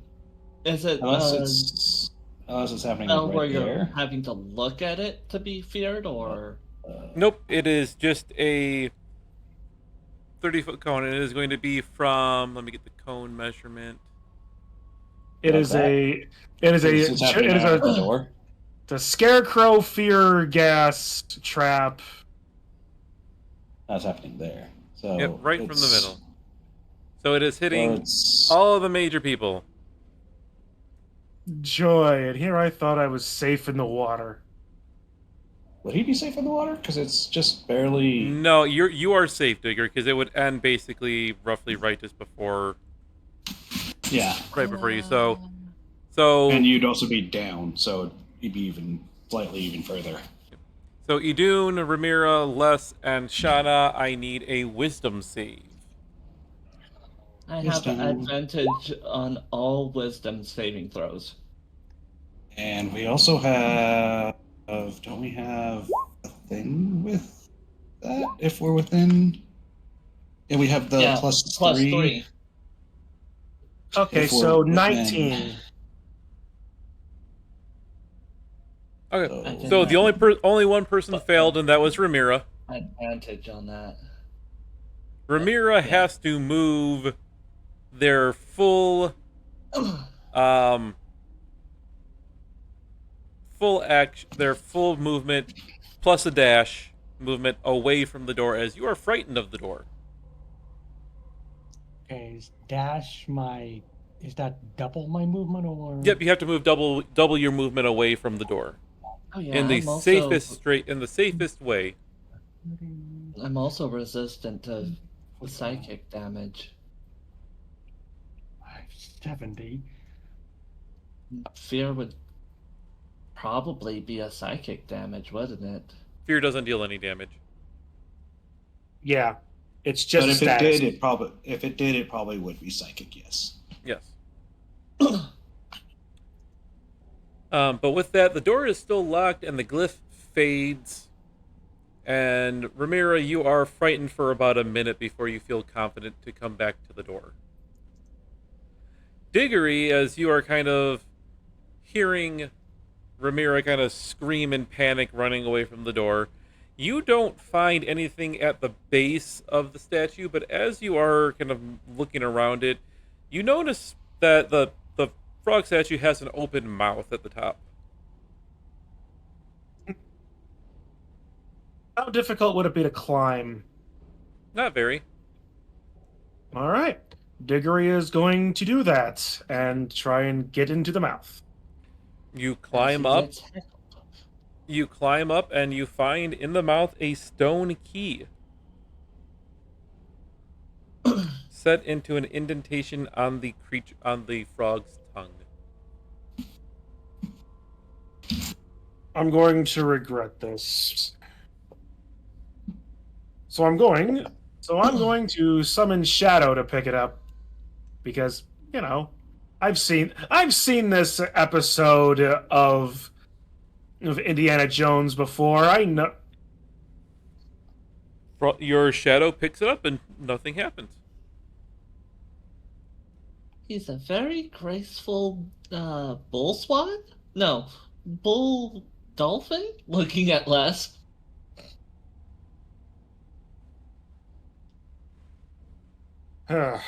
Regardless. If someone would like to retrieve our screaming dwarf, I believe I found the key. After about, it Ooh. would have taken you about a minute for everything to do that, so the dwarf is fine and coming back.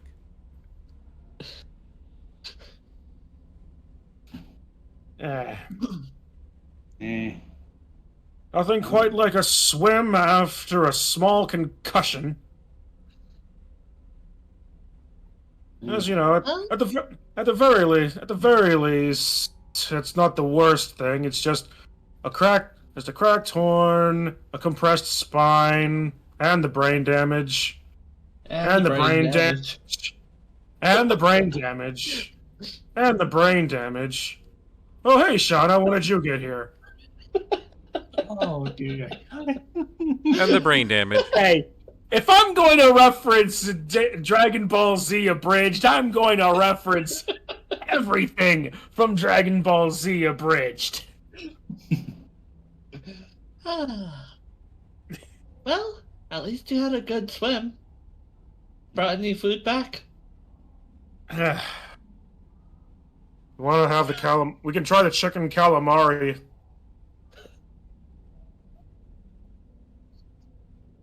That would be good. I'm trying the key. The Hey, door. stepping over here. You don't mind if I keep these thieves' tools, do you? Orvex looks at you. You can keep them for now, I guess. I don't. You seem to be better at using them than I am. Thanks. The door opens. You know what I said about an old shrine in Omu covered in vines and 12 little tadpoles? Well, they're not in lines. Let me. So this is what we'll do. I'm going to read the description here for you, and then we're going to take about a 5-ish minute break, and then we'll continue on. I'm sure that 5-minute break will give me enough time just to scarf these last pieces down. So steps descend to a ledge overlooking a pit of sharpened stakes. An alcove on the far wall has a pedestal with a stone cube resting on it. A relief carved into the back of the alcove shows a monstrous frog with tentacles fighting a crane. Wooden beams radiate from the walls at floor height with 4-foot gaps between them. Carved frog heads extrude from the walls above the beams. But with that, we're going to take a short 5-minute break or so and then be back for some more crazy Tomb of Annihilation action. Yeah. Works for me.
Then we'll see. We are back, everybody. So yeah, There you find yourself looking into that room that I described just before I went to break. Arvex will kind of peek around the corner, and on the wall, along the relief on the wall that showed the monstrous frog with tentacles fighting a crane, there are some words in Old Omuan that Arvex says, well, if you would like, I can translate it for you. It is a bit of a story, but would you like me to tell you? I'm not going to read it. I don't think any As of us. well. I don't think any of us can read it. But if you feel up to it, I think this is a good spot to rest our weary bones for a little while. It's the story of how Kubuzan, the frog with the tentacles, is fighting against Papa Zoltel, is what the relief on the back shows. The inscription is telling how Kubuzan earned the tentacles from the god Ubtao. Basically, Papa Zoltel didn't like the Omuans, and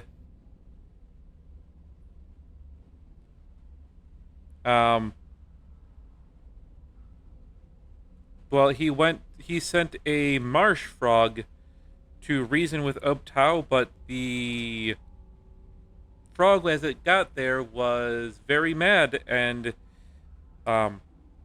decided to wrestle the god instead. And this amused Ubtao, so he gave the frog tentacles to make it stronger. And when he returned to Papa Zodal, the Elbis, he chased Papa Zodal into the swamp with his new tentacles. That's about what it says. With a few extra flourishes in there or so.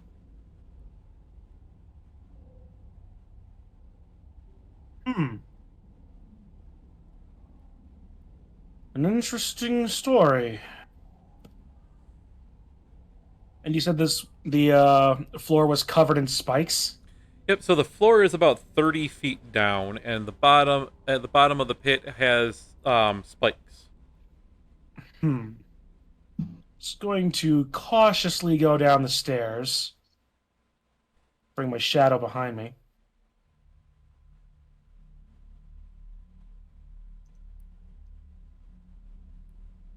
It would appear the challenge would be to get across.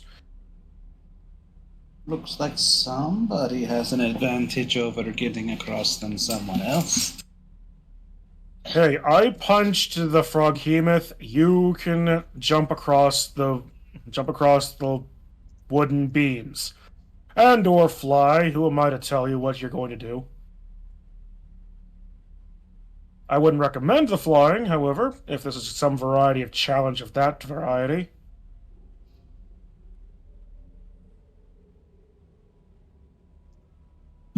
So, because you mentioned the jumping across, she's just going to float and just touch the sides of each of the ones going across. But she's not actually going to touch the ground or the tops, just hit the sides of them and looking like the anime jumping across thing, but she's actually flying across. You make it across perfectly fine to the other platform. Sitting in front of you is a small stone cube on a pedestal. Seems to be placed there with some a little bit of reverence, but seems to be placed there with the full intention for somebody to take it. See, what isn't that hard? You know, you could have I also can't. put your have your shadow be teleported over here or something. Also, not going to deny that. That being said, getting in is one thing, getting out is another. I say this as you're probably just going to fly across the gap anyway. I am pretty much faster than whatever you guys could do to get across. I mean, technically, I can't. You are right. I could teleport. Not much faster than instant speed. Are you taking the cube? She is debating it because she totally could, but is also in the case of this seems too easy.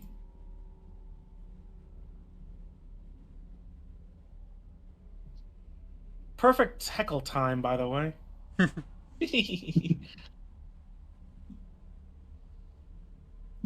Hmm. Poor creature. Wait. She flies back over. Who can teleport from here? If that's really going to be the case, Well, I mean, I can get someone over there, easy peasy. With so can I. I I dismiss Shadow. Don't worry about this. I dismiss Shadow and resummon him on the other side. If it's within 30 feet, I can just do that. It's within 30 feet. Yeah. That I meant the other direction. Because I can make my wings a tiny bit bigger for a short 10, time, 15, 20, and then 25, be able 30. to carry someone over, and then have them teleport back with the cube. If something bad happens with the cube, they can teleport back quicker than I can fly back. Also true, but watch this. But remember this. Diggory and the Shadow swap places? Remember that little trick I can do? Going to reach over, and I hate that Punches I'm the being. shadow. I hate that I'm being led into doing this. Grabs the cube and hopefully is going to just swap places with the Shadow before Idun punches. As you grab So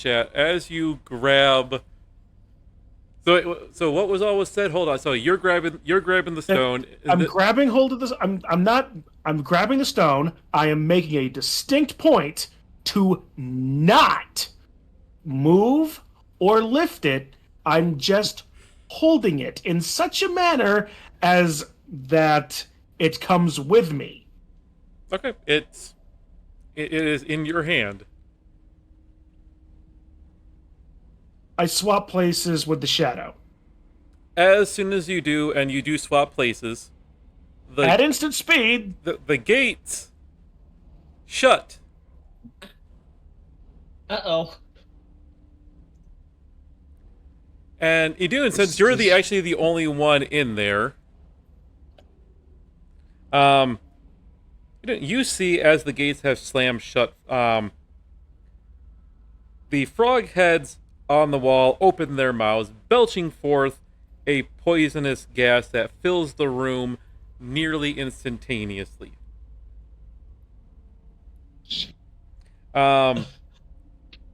Both Diggory's Shadow and Idun need to make a Constitution save.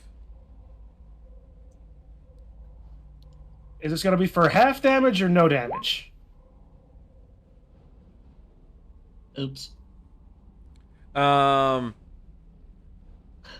It is just for it's for all or nothing. Okay, well, okay. Cool. So both of you you and the Shadow are taking Idun.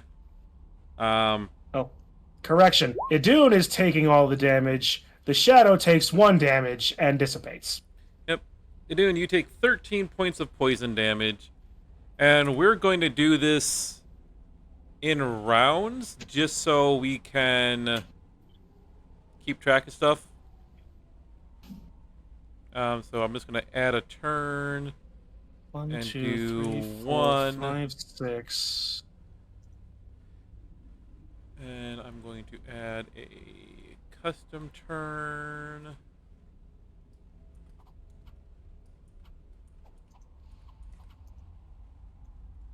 What happened to the key after we used it? It's still in your hand. Oh, okay. That You still have it. So on Idune's turn, you guys, the entire party will be able to act. Um,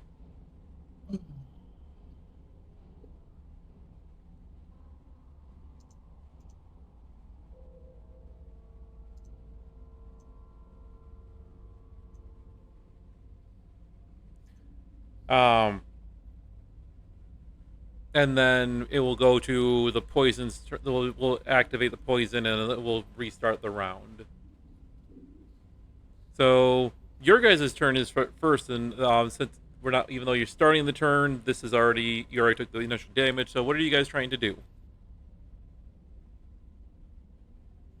Doom is going to pound on the door, yelling at them to open it. for the briefest of moments, Diggory is going to be like, maybe no. He's going to use the key on the door again.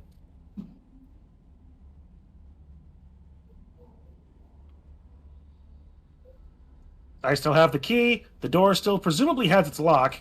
Yep, it does. And you are able to unlock the door.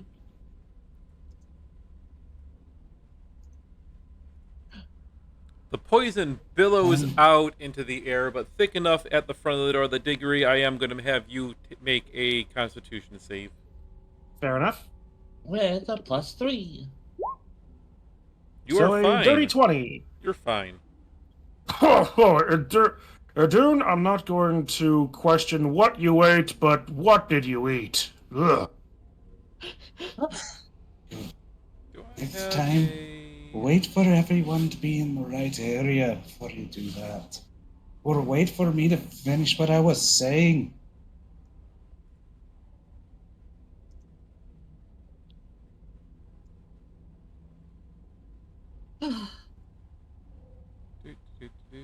Hold on 1 second.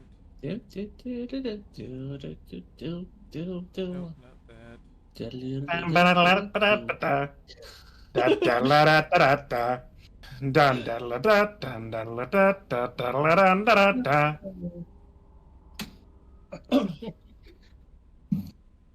So, have we learned a lesson here? This Yes. It's let this is people the finish talking. puzzle cube that you guys have found.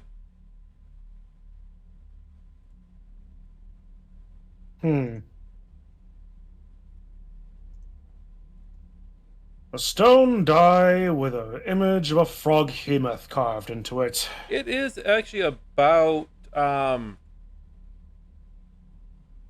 little bit bigger than baseball size, actually.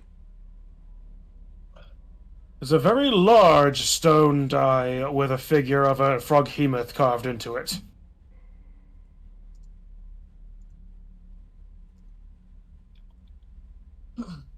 Well, someone has an eye for detail. At That least almost ways looks it's like an actual thing.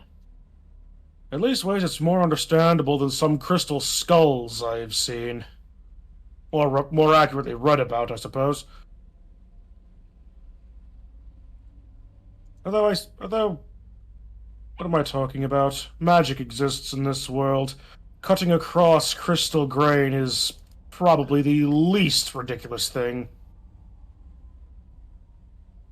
So you guys can add Kubazan's puzzle cube to your inventory. Harry Dune, you need some brushes. I need something 5 that to lay actually- on hands. 5 to lay on brush. I'll throw it in my... Yo 5? Mm-hmm. one Kubazan's puzzle box in my inventory. Puzzle cube. And We'll and make removing that no. poison. I think she got poisoned. She just took poison damage. Yeah, you didn't get I'm not poison, you gonna- just take poison damage. Yeah, I'm gonna put that in the bag of holding.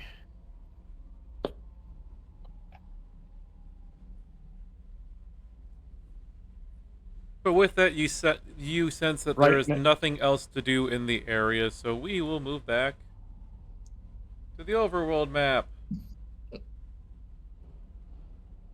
Right next to a suspicious leather pouch wrapped in a complicated knot. Oh, sometime. I'm still scared of you.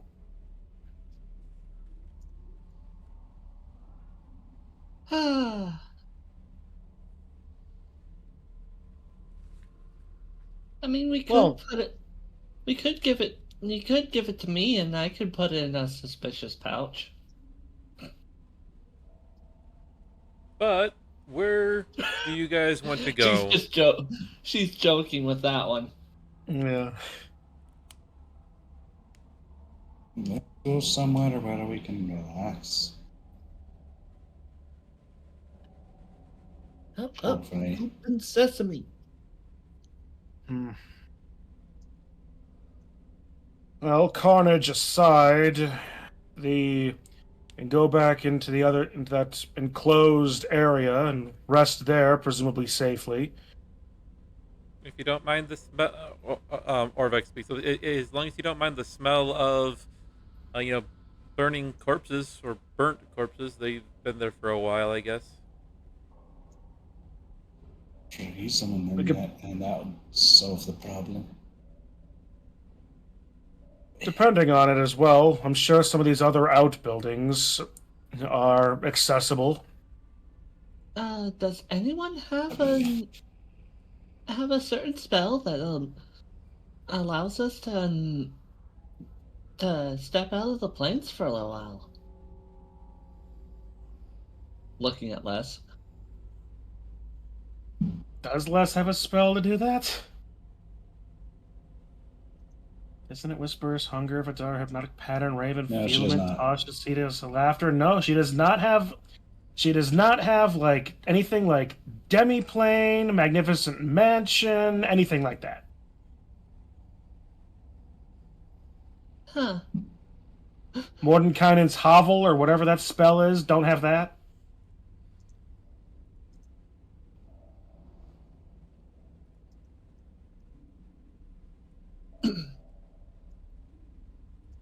Hmm. Above Hmm. board, would gentle repose actually work here? On the bodies that are left around. No, that gentle repose What? requires it to be freshly dead.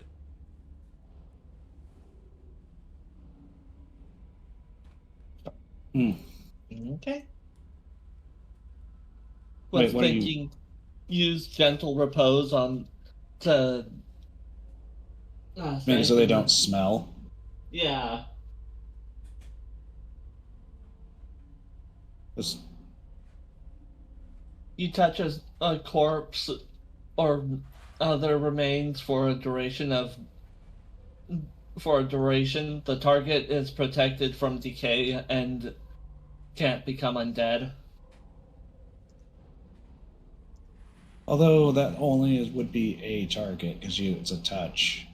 Yeah. So it's it would touch. make, if it did work the way you're thinking, it would make the smell go down by 1. Mm-hmm. And there's probably more than 1. Yep.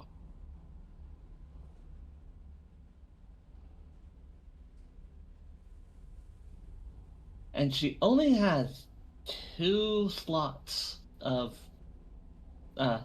second level, so she would only be able to touch 2 corpses, and that will not No, do it. it's also So if It's, nothing else, we should probably There were commandeer one of these Yeah. buildings. there were about 20 or so corpses in that area. Mm-hmm. Yeah, and you could Oh. ritual cast it, but it would basically take so long. It would be like, well, we're all ready to go. Yeah. Oh, hey, I've got the last one now. Yeah. We can stay here for the night. But yeah, you guys can take one of the other buildings if you're trying to rest.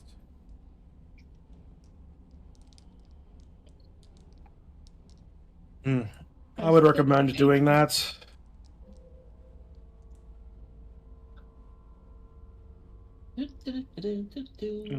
Certainly not the worst amount of resources we've used, but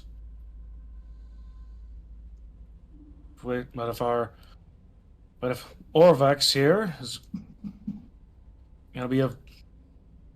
gonna be needing it sooner than later, certainly sooner than any of us.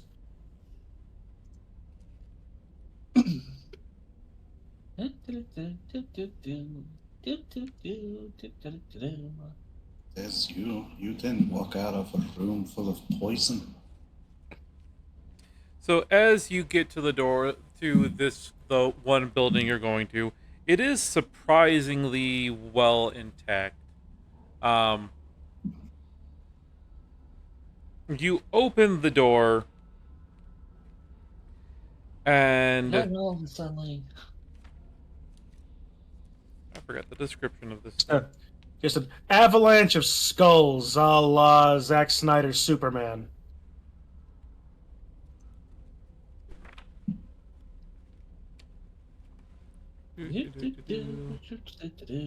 No, I just forgot the description of this. and or Skull Throne.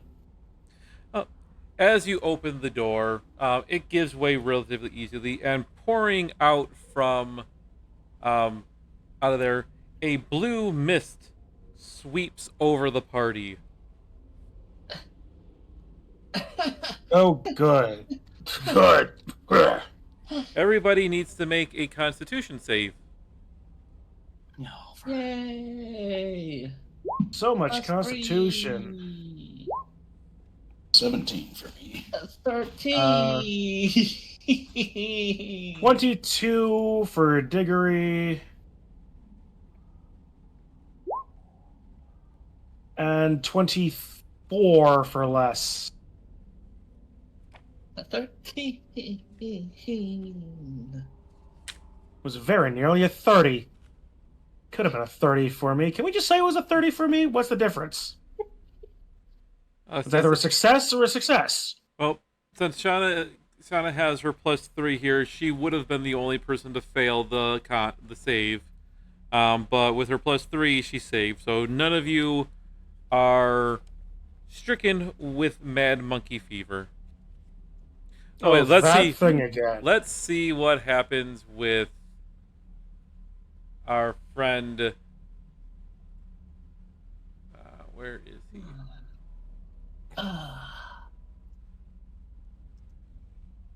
Orvex.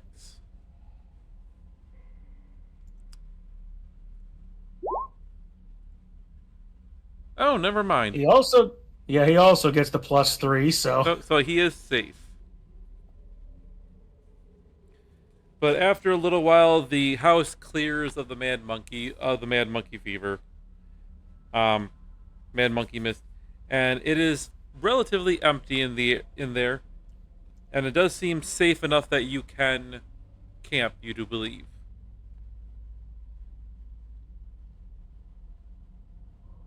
Thanks here.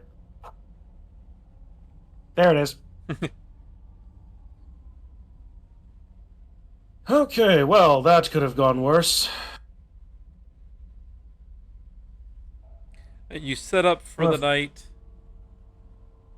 For the first time in probably a long time, you don't really feel that to set up tents. You actually have a nice, warm, safe space, and are even able to bar the door and keep anything from entering. All right.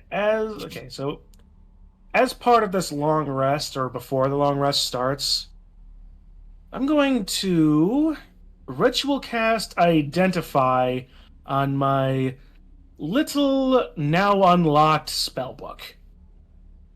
Oh boy. Here we go! How Make badly is this going to explode? It's got like 50 pages, and all of it is glyph of warding fireball. make me an intelligence save at disadvantage. All right. 10. Okay. Are you within the? Are you doing it in a corner or away from Shauna, or are you? How big is this Shauna. building? You're within her radius, so it'd be a 13. It's still a fail. Yeah, okay. Worth checking. Yeah. You take 10 points of psychic damage, and your maximum HP is reduced permanently by 10. Ooh. Oh, good. I'm no. Great. Great. Override max HP becomes 46. Welcome to the 40 Club. However, you do identify. Less than I welcome you. You do identify what it is. What happened was, as you reached out to do this, some form of an eldritch being popped into your head, chuckled, and say, "Oh, you're not ready for the secrets, but I'll let you use them anyway." You take the psychic damage and find out that for your book, you have about 48 pages left in the book. Every time that you open and flip a page, it casts a random level, random spell. That either, if it is a general area spell, such as like Fog Cloud that it did the first time, is centered on the book. Otherwise, you can pick the target if it chooses a target. Interesting. So that means, yes, you can potentially roll a 9th level spell to be cast out of the book. And it is also out of a random spell selection as well, too. So it's not just wizard spells or sorcerer spells or anything. It can be any spell.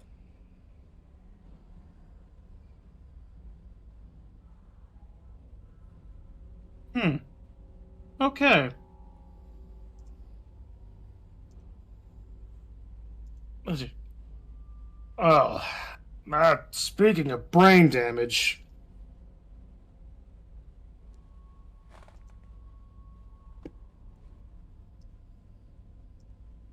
Ugh. Oi. Okay. Note to self, be careful about messing with this then.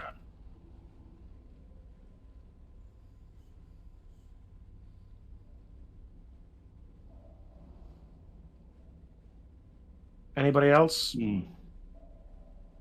Since everyone else is messing with their special item, I think the special item that I have is a large signet ring. Yes. So Gadoon goes to a corner and takes that out. It's like, everyone else's weird item's doing something. Are you doing something? Just holds it in your hand without putting it on. Just holds it in your hand. You don't hear anything. Huh. Well, orders the shop.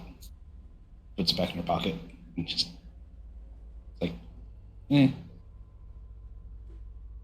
else's stuff is doing something, so worth a shot.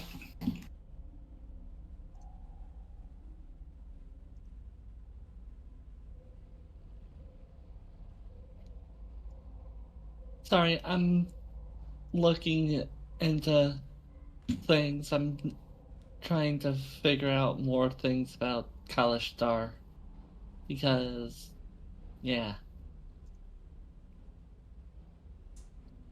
It's kind of a blind race in my significant thinking. Bland, you mean? No, blind. I'm not really sure about the whole physical and dual mindset stuff still. Means you can't sleep. It means that your sleep is weird.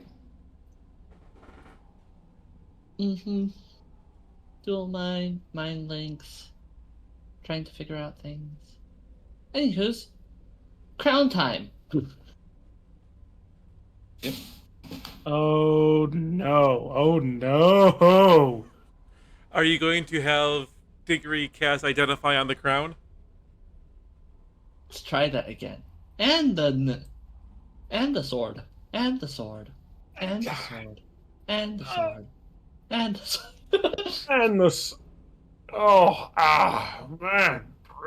Okay, you know what? Oh, fine. You know what else? Whatever. I've already suffered 2 instances of brain damage. What's some more of that? You wanna? All right. Let's see if we can't get anything more out of this. Grab hold of the crown. I'm gonna ritual cast Identify again. Was it gonna get me anything more, or am I just gonna be? Was it gonna be more of the same? Visions of destruction and fire. At this point, I'm sure Diggory's head is going to just explode. Roll me a wisdom save at disadvantage. Oh, here we go again. And here's the thing. I'm okay with intelligence saves. Wisdom, not so much. 6 plus 3, so 9. No, you don't find out How any. quick? You do not find out How- any additional information about the crown. You get the same vision as you try to identify it. There's destruction and chaos that's being led. You do get one small little bit of additional information, though. Is that you do feel that as you are holding on to this, the crown seems to smell of sulfur, or of the hells. Uh-oh.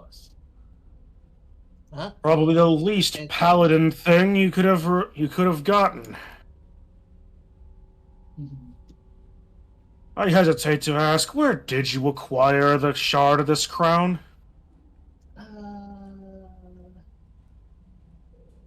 Does she Oh. voice? She has a -1 in intelligence, so probably in the vault of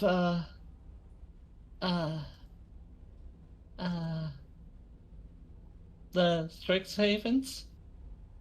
Okay. My book I discovered on a weird little side part of a library that I found in my travels before we met.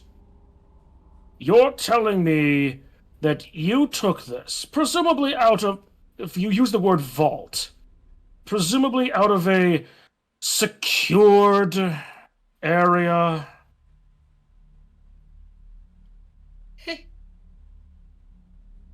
I mean, it could have been just like the Philosopher's Stone and ended up in my hand somehow.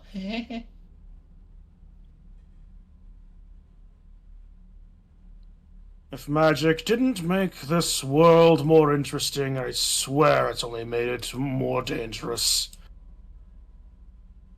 Oh boy. Well, whatever.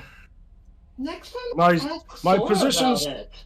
My position still stands. Do not anyone put this on. Yeah, next time I'll ask Sora about it. Maybe he knows more about this thing. Well, as long as we're giving me brain damage in various ways. You said you also wanted to look over the sword again? Yep, go ahead. Everyone else said not to use it, so have fun. Nah. With What's a the big ground? smile. What's the floor like in this? Wood, stone, dirt? It is a dirt floor. It is basically just completely bare dirt. Good. I'm going to drive the point of the sword into the dirt. Just like not just enough that it just stands there.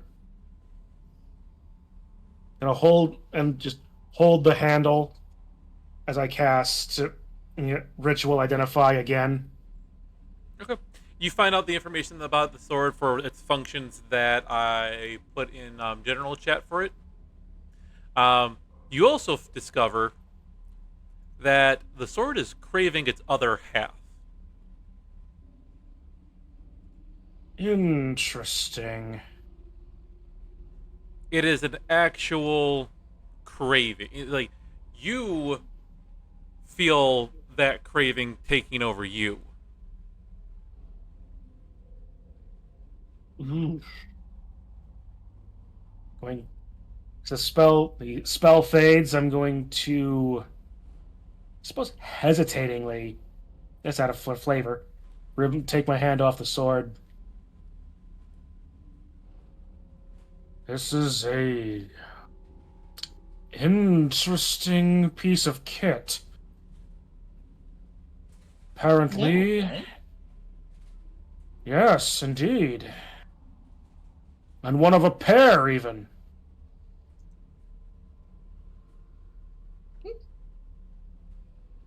I mean, outside of the magic that we have already established, it being a exquisitely sharp blade, plus the ability that it has to drain your life to heal others, the a, extra strength against chaotic beings. But it also has a twin, apparently, that it I wouldn't say it's sentient, but it has a craving to be reunited with itself. Hmm.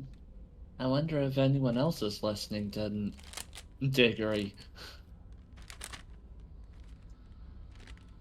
Is anyone else listening to Diggory? Listening and out of her league. Having a hard time following.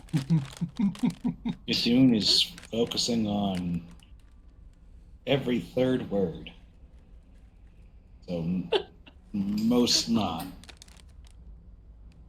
Also, for a little bit clarification, you don't get the feeling that the sword itself is fully sentient, but you do get a whiff of sentience, like something's been split, and might be why it's craving its the other pair of it, or the other one of it.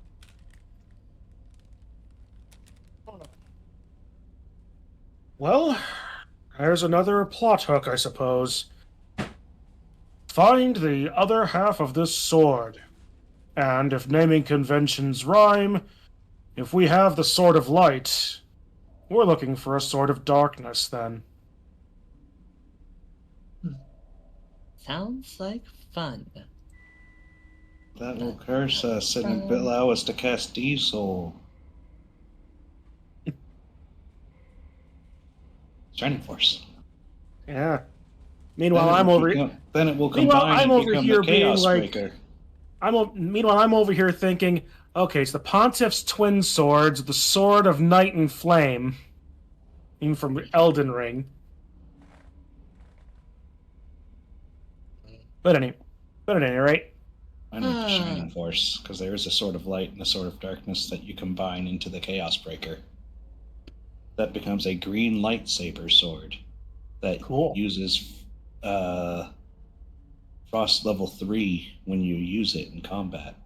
Ooh. Which is slightly worse than what the Sword of Light can do, which is lightning level 2, which can hit like way more people.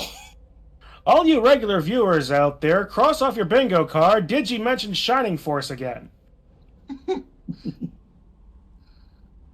I'm gonna. At the same time, you also can cross off Chun mentions Dark Souls or FromSoft anything. It is a good thing. But yeah, the rest of the night will pass relatively uneventfully for you guys. Dieselsies. Idun. Yes. And Shauna. Hi. Both of you need to make wisdom saves for me, please. Oh, hey, something I'm really good at. Oh, good. The paladin's going to be wearing the crown and is going to become a bad guy, and the Wait. You know, I was saying this to be funny. I didn't expect you to roll a natural 1, you... Wait. That should be a 19 because it was. Huh. You rolled a You rolled a 1. 1. It's a plus But- 9. But it was. That's how it becomes a 10. Okay. So here's the thing. At best, you have a 13. I'm not sure that's still a success. Besides, you rolled a natural 1 regardless. You put the fucking crown on in your sleep, you nonsensical, silly college girl. What were you thinking, stealing from a college vault from a magic academy? I'm sure you've seen Harry Potter. You know what variety of nonsense is in those secret vaults of magic schools. You nonsensical girl. So yes, To be fair, she does have advantage on wisdom saving throws. that Okay. She totally did not use. she gets advantage, so you can roll one more. Oh, good. So it's possible that I had this entire hilarious rant for no good reason. Yes. Good. She rolled, She rolled a 2. it too.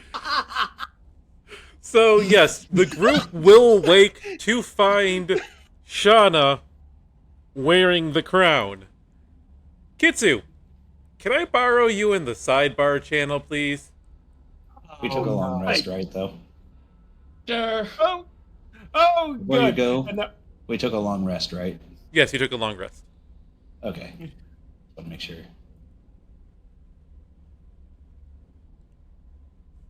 You are my best friend. I Oh, don't know if that's gonna be true. Shauna, you do not wake to the room that you fell asleep in. You wake to find yourself on a nice, cozy beach. The waves of the ocean lapping against your feet as you are walking along. And next to you is Sora, the other half of you. Mm-hmm. He looks a little bit faded for some reason.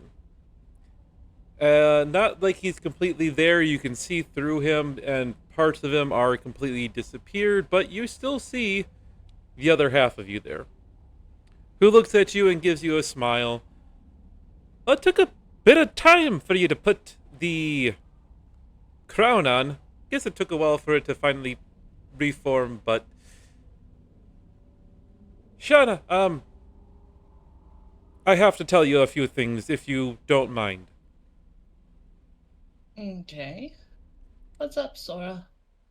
I'm fading. I won't be able to be a part of you for much longer if I fade away.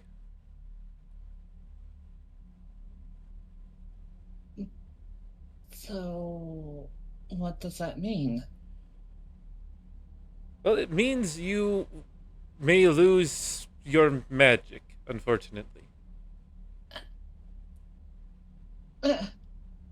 But there is a way you can stop that from happening.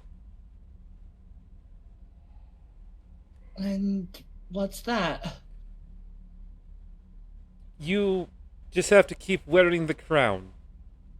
And just agree that we will swap places. Then what would happen to me? Well, I don't know for sure. But if you do, I will make sure to keep you alive for as long as I can, not let you fade. But I do promise that while the switching won't be immediate, you'll still be you up until just before then.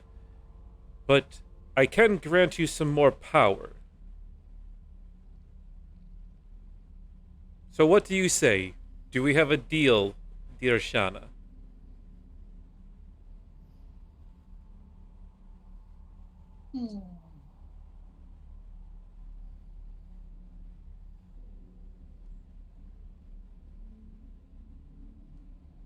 I would. Do I have to answer this immediately, or do I have time to actually think about this? I don't know how much longer I can hold on. I don't know. It took so long for you to put the crown on anyway. I don't know how much longer I could stay before I won't be able to be saved.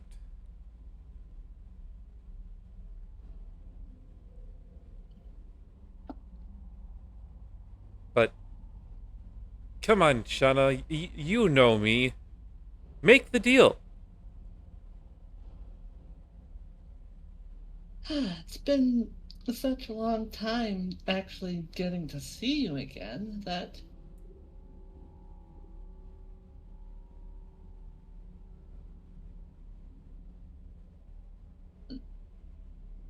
Okay, I will make this deal. As long as nothing happens like last time we done something like this. Oh, and you can see a big smile crossing Sora's face as they extend their hand out to you. Nothing like that will ever happen.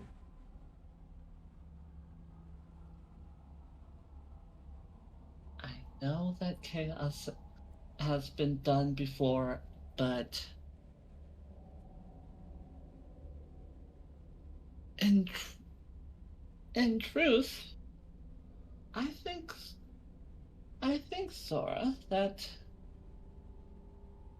question before I accept. How did I get my hands on this crown? I don't know. I'm only here in your dream world and the dream world here and don't see too much in the waking world. Shauna, do you want me to fade? Do you want to lose your powers? No, not really. I mean, painting has always been my life. Other than being part of the family of a law, a lifelong paladin realm, then painting has always been my happy spot. I don't want to lose that. Well, imagine being able to be here on this beautiful dreamscape and imagining whatever you want to appear, and you can paint to your heart's desire. But the friends I've made. But they won't know too much about it. Until we finish the swap, which could take who knows how long. You will still be you up until the last moment.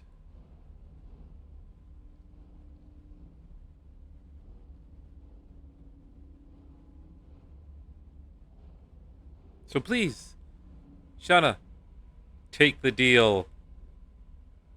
He extends his hand out a little bit closer to you.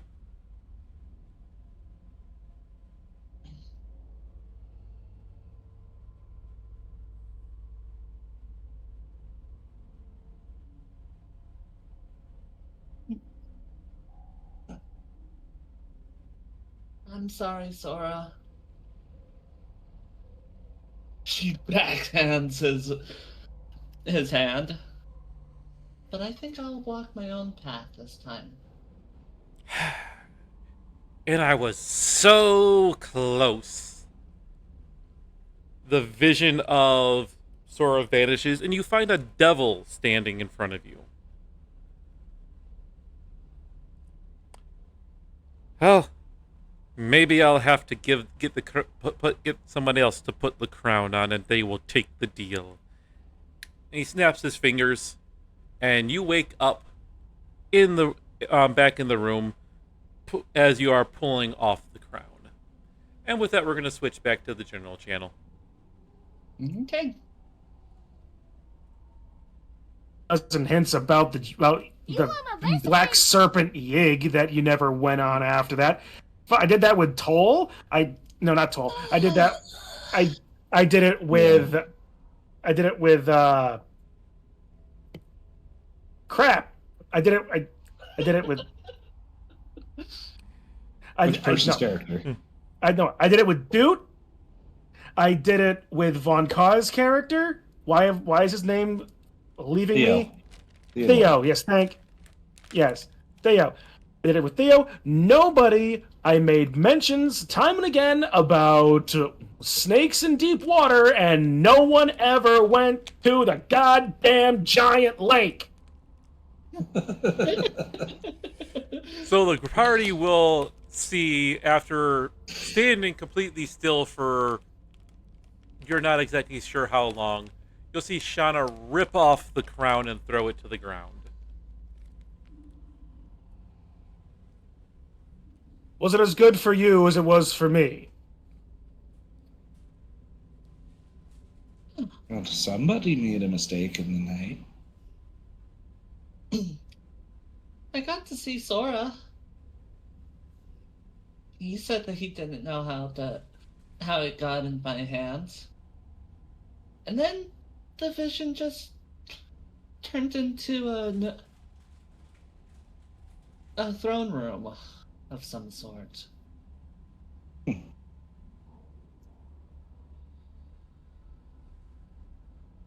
You were right. There was it is cursed. So, you wanted to? Shall we put it in your extra dimensional bag or mine?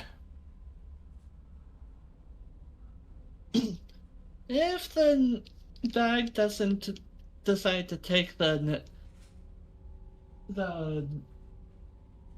crown for itself, there's a demon inside there, you know? Let's put it in mine then. My bag won't eat it.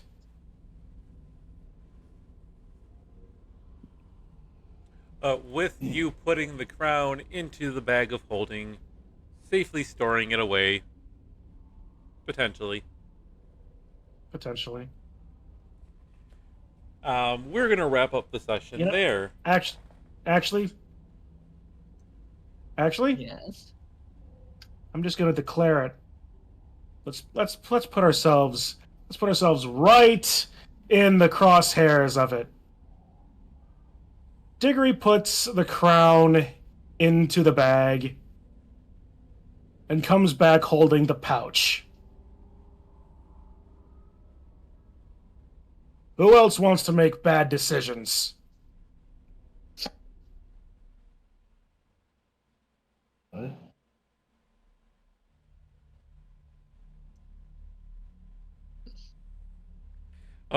With you guys putting the crown away, and learning some interesting facts about it, we're gonna end the session there. All right. And you guys will gain a level. Oh, cool. For getting your Do first... I get a wizard level or another in fighter? For finding your first puzzle stone, you get your next level. Yay! We almost sacrificed a dune for doing so.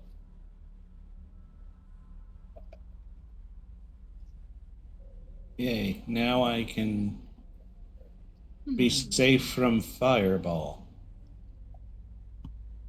Ooh, that's a good question. I got evasion. Be safe from fireball, which can't be cast because the only person close to casting it is the fighter wizard again. Well, we got less. Less if we have less take the because less levels up. You might gain spell or whatever. Yeah. Let's see. So with this, I get two. I learn 2 first level spells anyway. Shall I paladin level or grab a secondary class?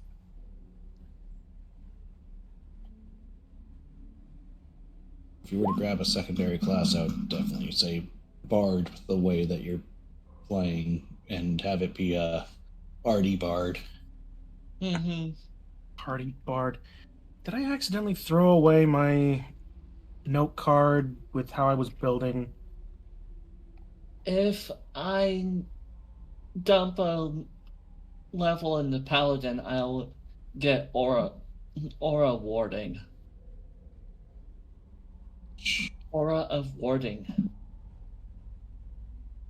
Ancient magic lies so heavily upon you that it forms an eldritch ward, I think I blending accidentally energy threw from away. beyond the material planes. You and your allies have resistance to necrotic, psychic, and radiant damage, while in your aura of protection. I think I accidentally threw away my build card. Uh-oh. Oh no. Girls. But with yeah. that, I'm going to wrap up the stream. So, everybody who has been here, thank you for all the new follows. Thank you for all the cool folks and hanging around. Guild D&D Club, Luna's Pyrim, Minor Trader, thank you for the new follows. I really need to get around doing the reaching my follower goal special. Probably will do that next week. Ooh, fun for that. In the meantime, on my side, thank you all for the new follows, and for hanging around, chatting, being all around cool dudes. And we'll see you in the next one. Bye, everybody. Yeah. Yep. Bye. We'll see y'all. That is basically a question.